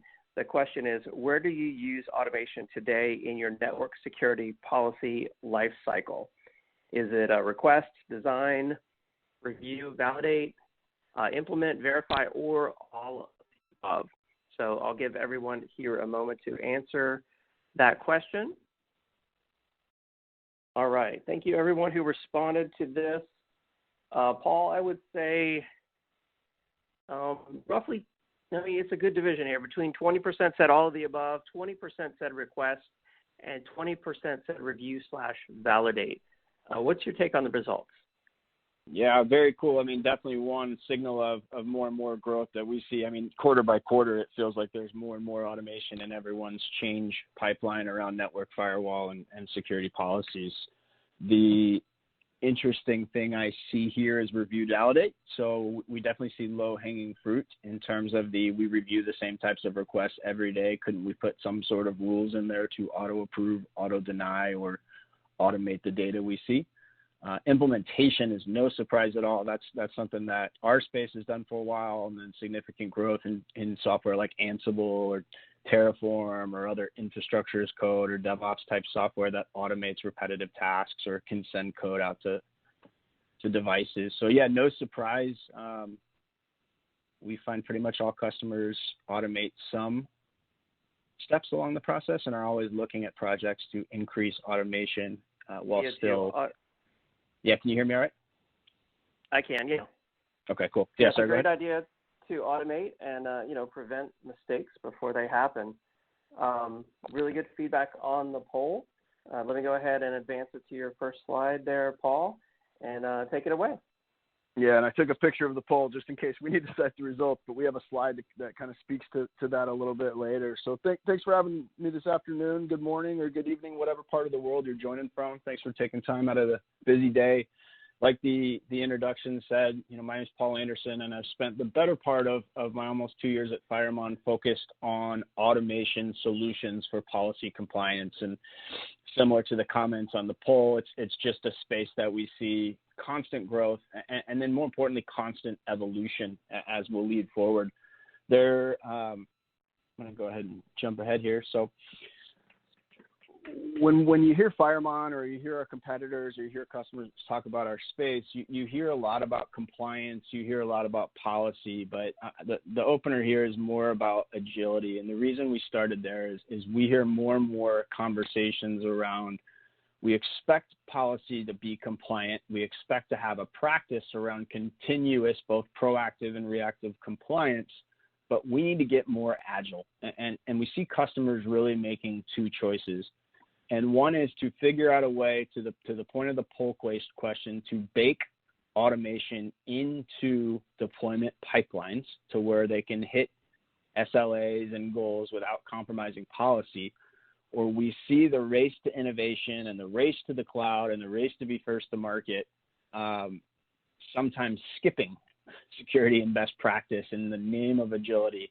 And that results in a lot of cleanup and processes later that can impact agility. So as you see on the slide, a number of different questions, but anyone who's in the security or network operations profession knows the benefits and the consequences of either doing it right on the front end and taking a little longer, or racing and compromising doing it right on the front end and the amount of work or outages or breach or other costly events that happen as a result. So very common, very high-level customer challenges. You know, even the cleanest run customer organizations we run into will still tell us they have outages, slowdowns, or breaches that they detect caused by human error and misconfigurations. However, most customers tell us that it's really hard to find the right talent. Even when they do, there are so many different software vendors for security and network in the stack. I had a customer tell me this morning that we were one of over 100 plus vendors that he and his team manages. And so even when you have the right talent, I don't know how many people have read The Mythical Man Hour, but at some point you can't get enough good people, and there has to be a level of automation and orchestration and vendor consolidation, as you see on the second line there. So that's a big focus in almost any conversation we have. How do you integrate with other products? How do you augment and benefit other systems we have in deployment? And then how do you help us, take out some complexity in our network at the same time, right? We've seen a huge growth in the last 12, 24 months on SOC and incident response and automation in that space. Very successful SOAR products like Demisto, and I forget what Palo Alto's calling, Palo Alto Demisto or Splunk Phantom or Swimlane or others. I think it's X-Cortex or Cortex X SOAR is what Palo Alto is going with now, but both between automated and manual processes in the in the SOC and with SOAR technologies integrating into platform. And then, of course, cloud and agility is mission critical and always requires visibility. Risk and compliance, as I assume most of you all on the phone know, never really decreases in complexity. Laws tend not to go backwards. They tend to layer on top of each other. And so over time, governing data and navigating all the different compliance frameworks, laws, fines, risk, known vulnerabilities always is more and more complex, and therefore a continuous level up of automation is something most of our customers are looking for in response to that.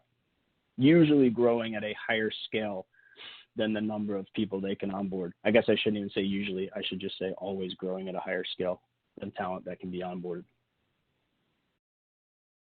Firemon, as a leader in the network and security policy management space, does a State of the Firewall report every year. 2019 was our 6th annual State of the Firewall report. Shameless plug, we also do a State of the Hybrid Cloud report that comes out later in the year. But over 600 security and operations professionals responded to this survey, sharing thoughts on key issues in automation, compliance, and influence of digital transformation, and many other topics around security and networking. And most gave themselves or summed up to a D- in terms of preparedness for a compliance audit tomorrow. And security policy compliance tends to be one of the more unsolved pieces of customers' practice, and something that is receiving increasing focus, especially as complexity grows and policies are in more and more places on the network and more types of devices. we find, as you'll see, a couple slides from now, that the drift in policy is higher, and thus the level of manual effort to prepare for audits or remain in compliance is increasing in most organizations. So if you're like most organizations, you have multiple locations, IT environments, security vendors, like I've mentioned previously, different types of devices that own security policy, and regulatory compliance requirements are also very complex and always changing. The financial and resource burden associated with dealing with regulatory compliance and adhering to internal standards is only getting bigger, and obviously so are the fines. Whether it's British Airways receiving a 230 million GDPR fine in 2018, Duke Energy with a $10 million fine in violation of NERC SIP. The cost of a fine is zero until it's incurred. And so figuring out the value of avoiding a fine is something that a lot of organizations wrestle with, right? It's kind of like speeding. And, if you see the police officer, obviously you're going to slow down. But if you don't, then it's a matter of which problem am I going to solve in the short term and which problem am I going to kick the can down the road. So many enterprises are constantly in audit, and their daily to-do list doesn't go away. So audit just piles on work that slows down other work or causes employees to work too many hours and burn out and make mistakes or turnover, which is costly as well. They need to set baseline requirements to improve security posture. And of course, fines and slaps on the wrist or reputations by being in the headlines is not the only problem. You also result in outages that can cost millions of dollars in sales, legal fees, repair costs, and other costs that don't always show up as direct cost to any activity.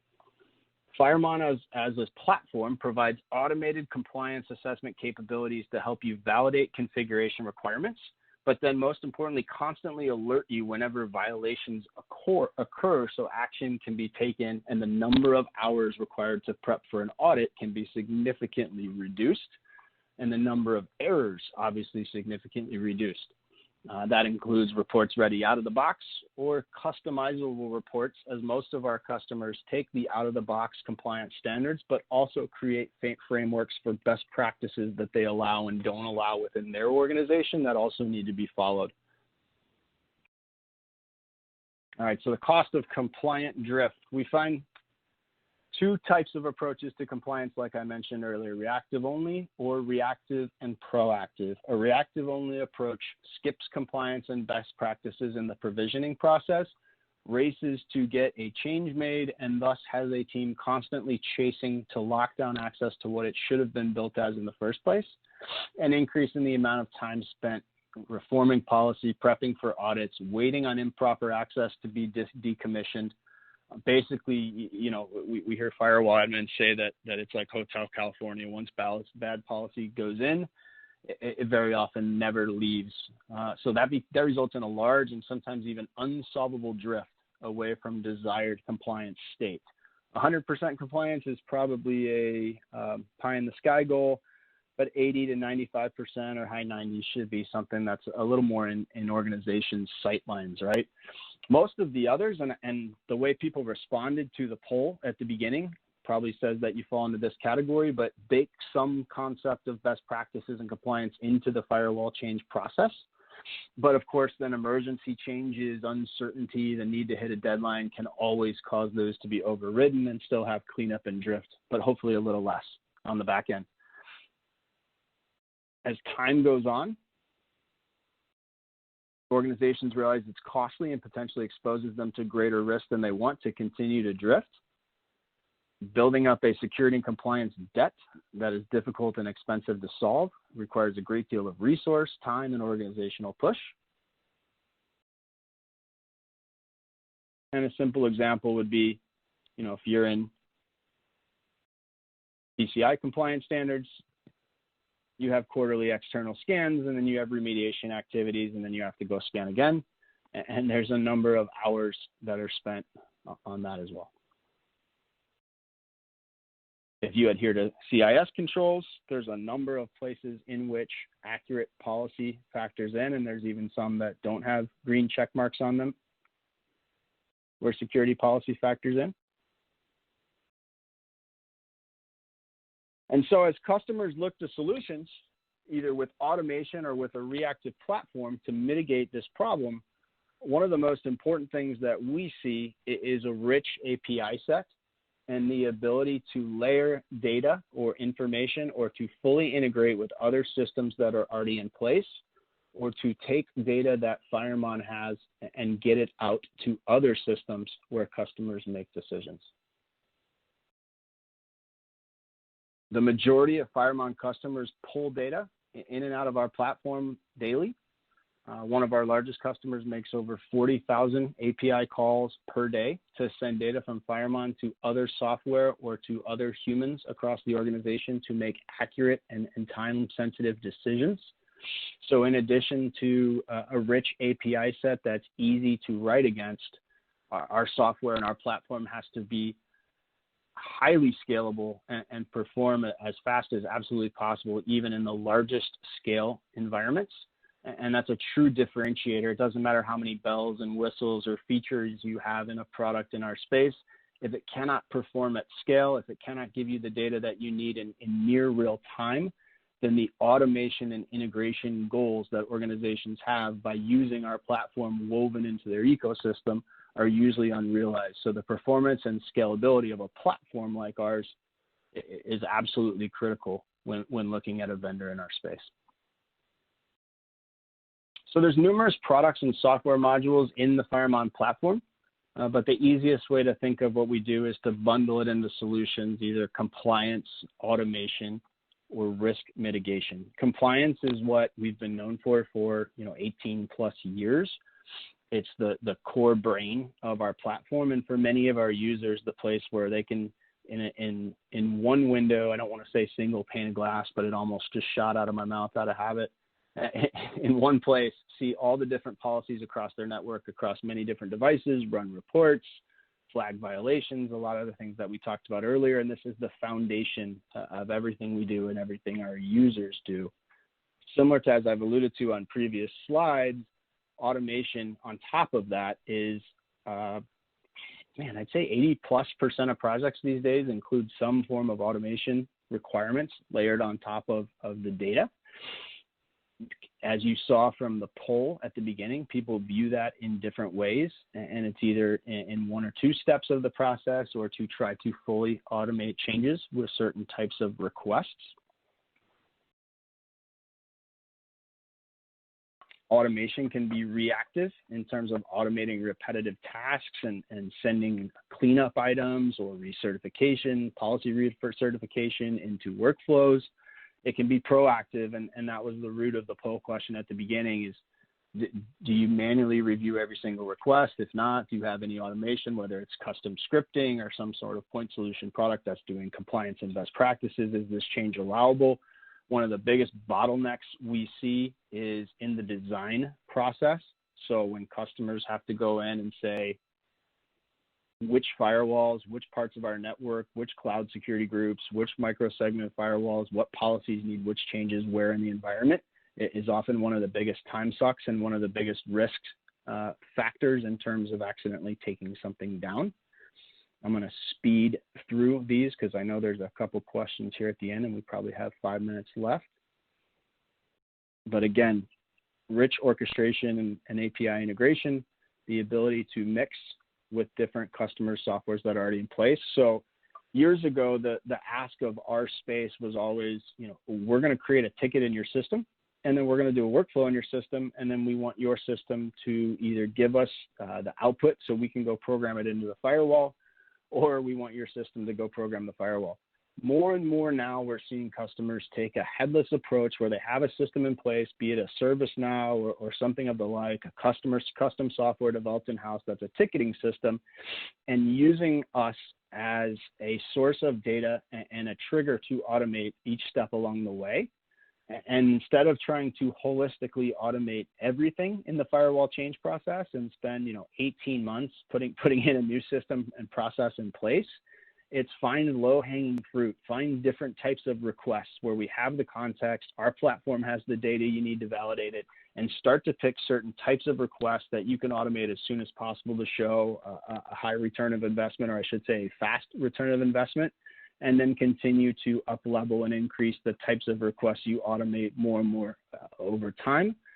I think one of the myths of automation is getting to 100%.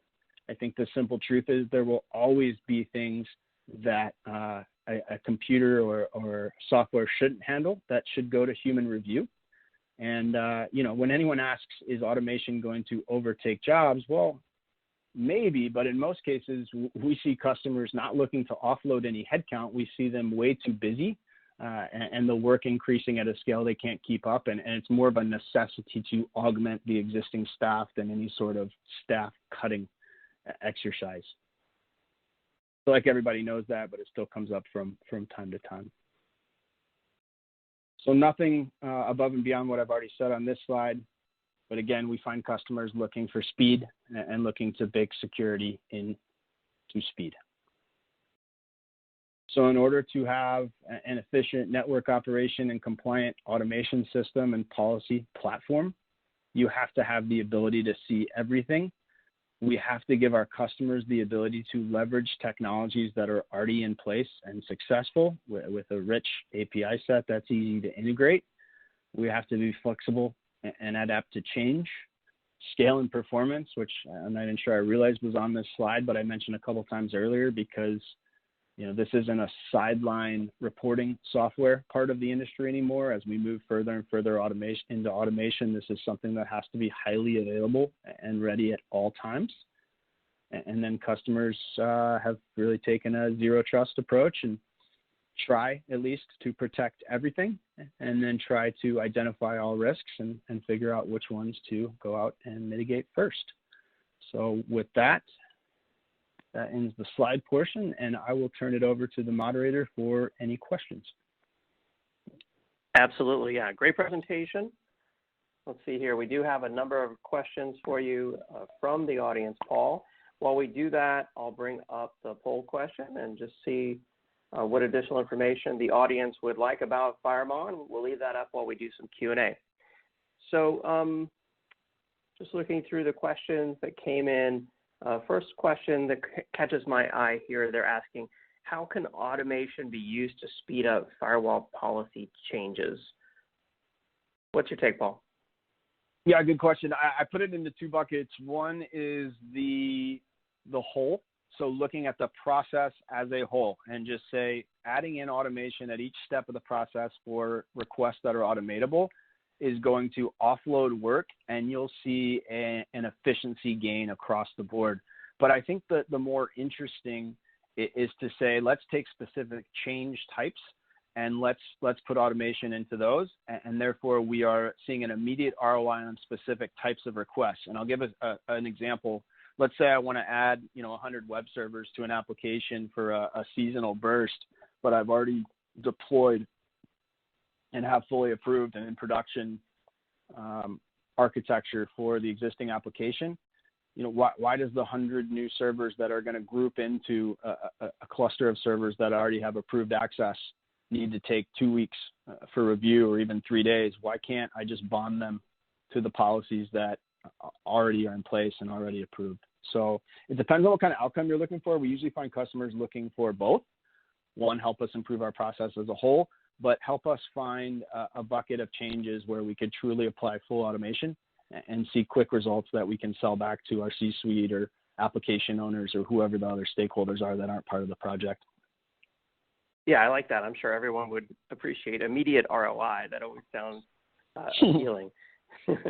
So let's see. Next question they're asking, what kind of compliance reports come out of the box with Firemon?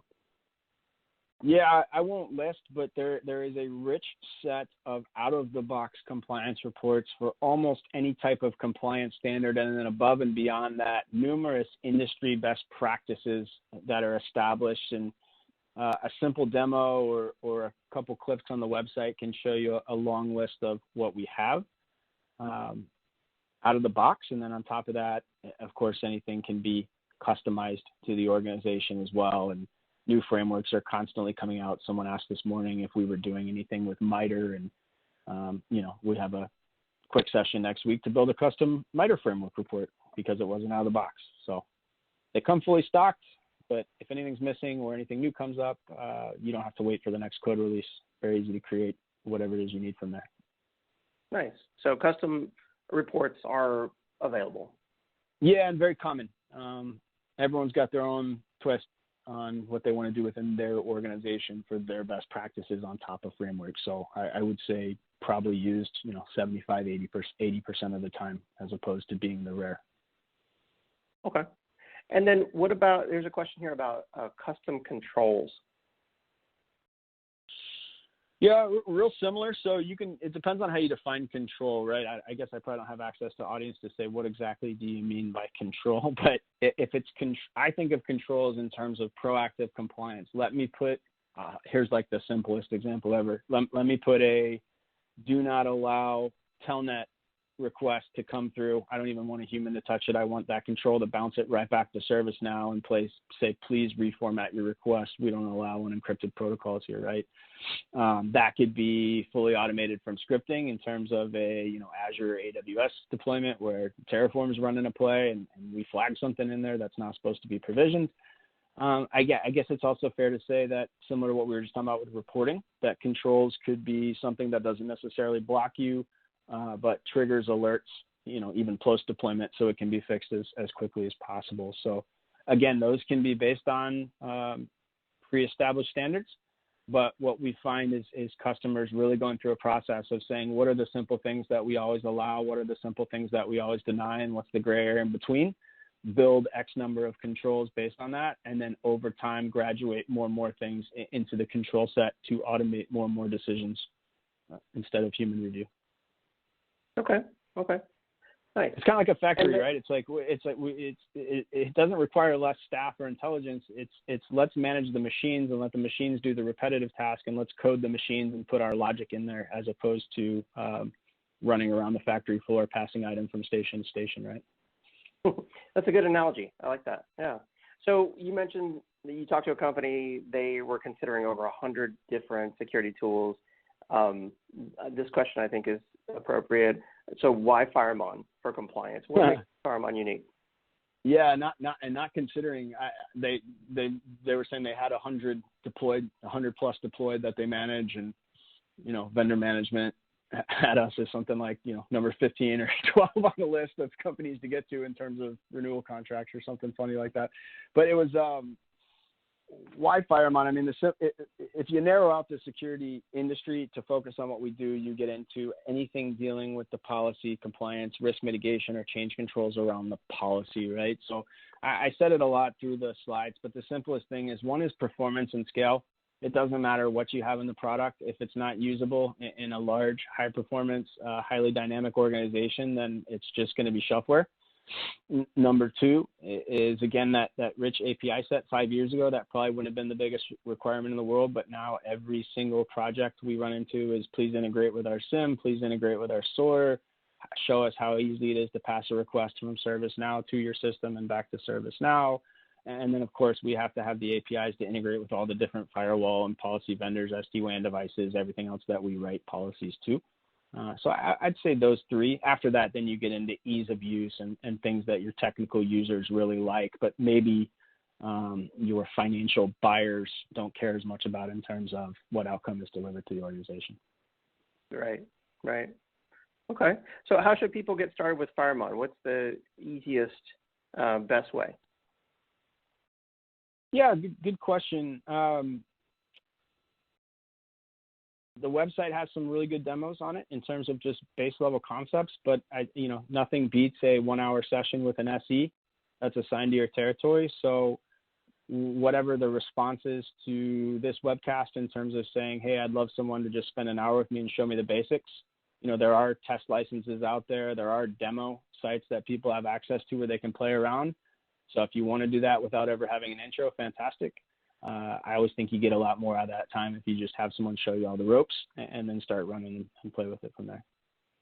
Another way that we see, especially in the service provider space, is to go out and just grab sample configs from a handful of firewalls and show how many violations and non-compliant policy or risks or any policies sandwiched in front of all the other policies that you've spent so long designing, just to show your organization, like, this isn't a problem that we can ignore. We've got to go out and fix that. But of course, to go get budget for that, it usually requires justification. So grabbing a couple samples firewall configs and running it against our controls is usually a good way to show value pretty quick. Absolutely. Yeah, that's unique. I like that. You can really quickly see what's going on with your firewall by doing that. And the 1 hour demo with a SE sounds very beneficial as well. Paul, thank you so much for your presentation today. Everyone enjoy your day. Thanks for having me. And thank you to Firemon for supporting today's Megacast. Make sure you check out the PDF that's available for download there in your audience console. It is Debunking 4 Common Myths of Security Policy Compliance. All right, now it's time for our final prize announcement. We have an Amazon $500 gift card going to Kevin Balash from Wisconsin. Congratulations, Kevin from Wisconsin. We have our 9th set of Beats headphones going to David Bethune from Arizona. Congratulations. And our final 10th set of Beats headphones going to Adam Stansberry from Ohio. Congratulations to all the prize winners. I will announce the winners here in the questions box.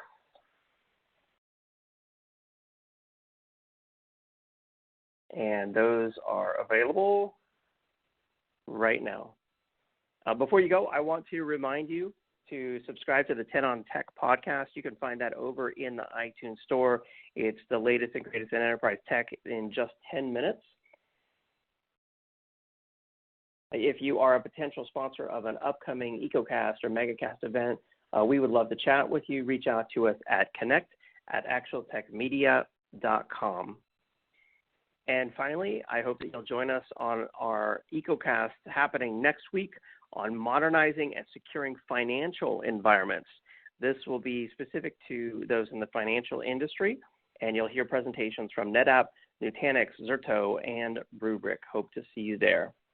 Thank you, everyone, for joining us on today's Megacast on upleveling your security and networking capabilities. I hope that you learned a lot. Have a great day. We'll see you next time.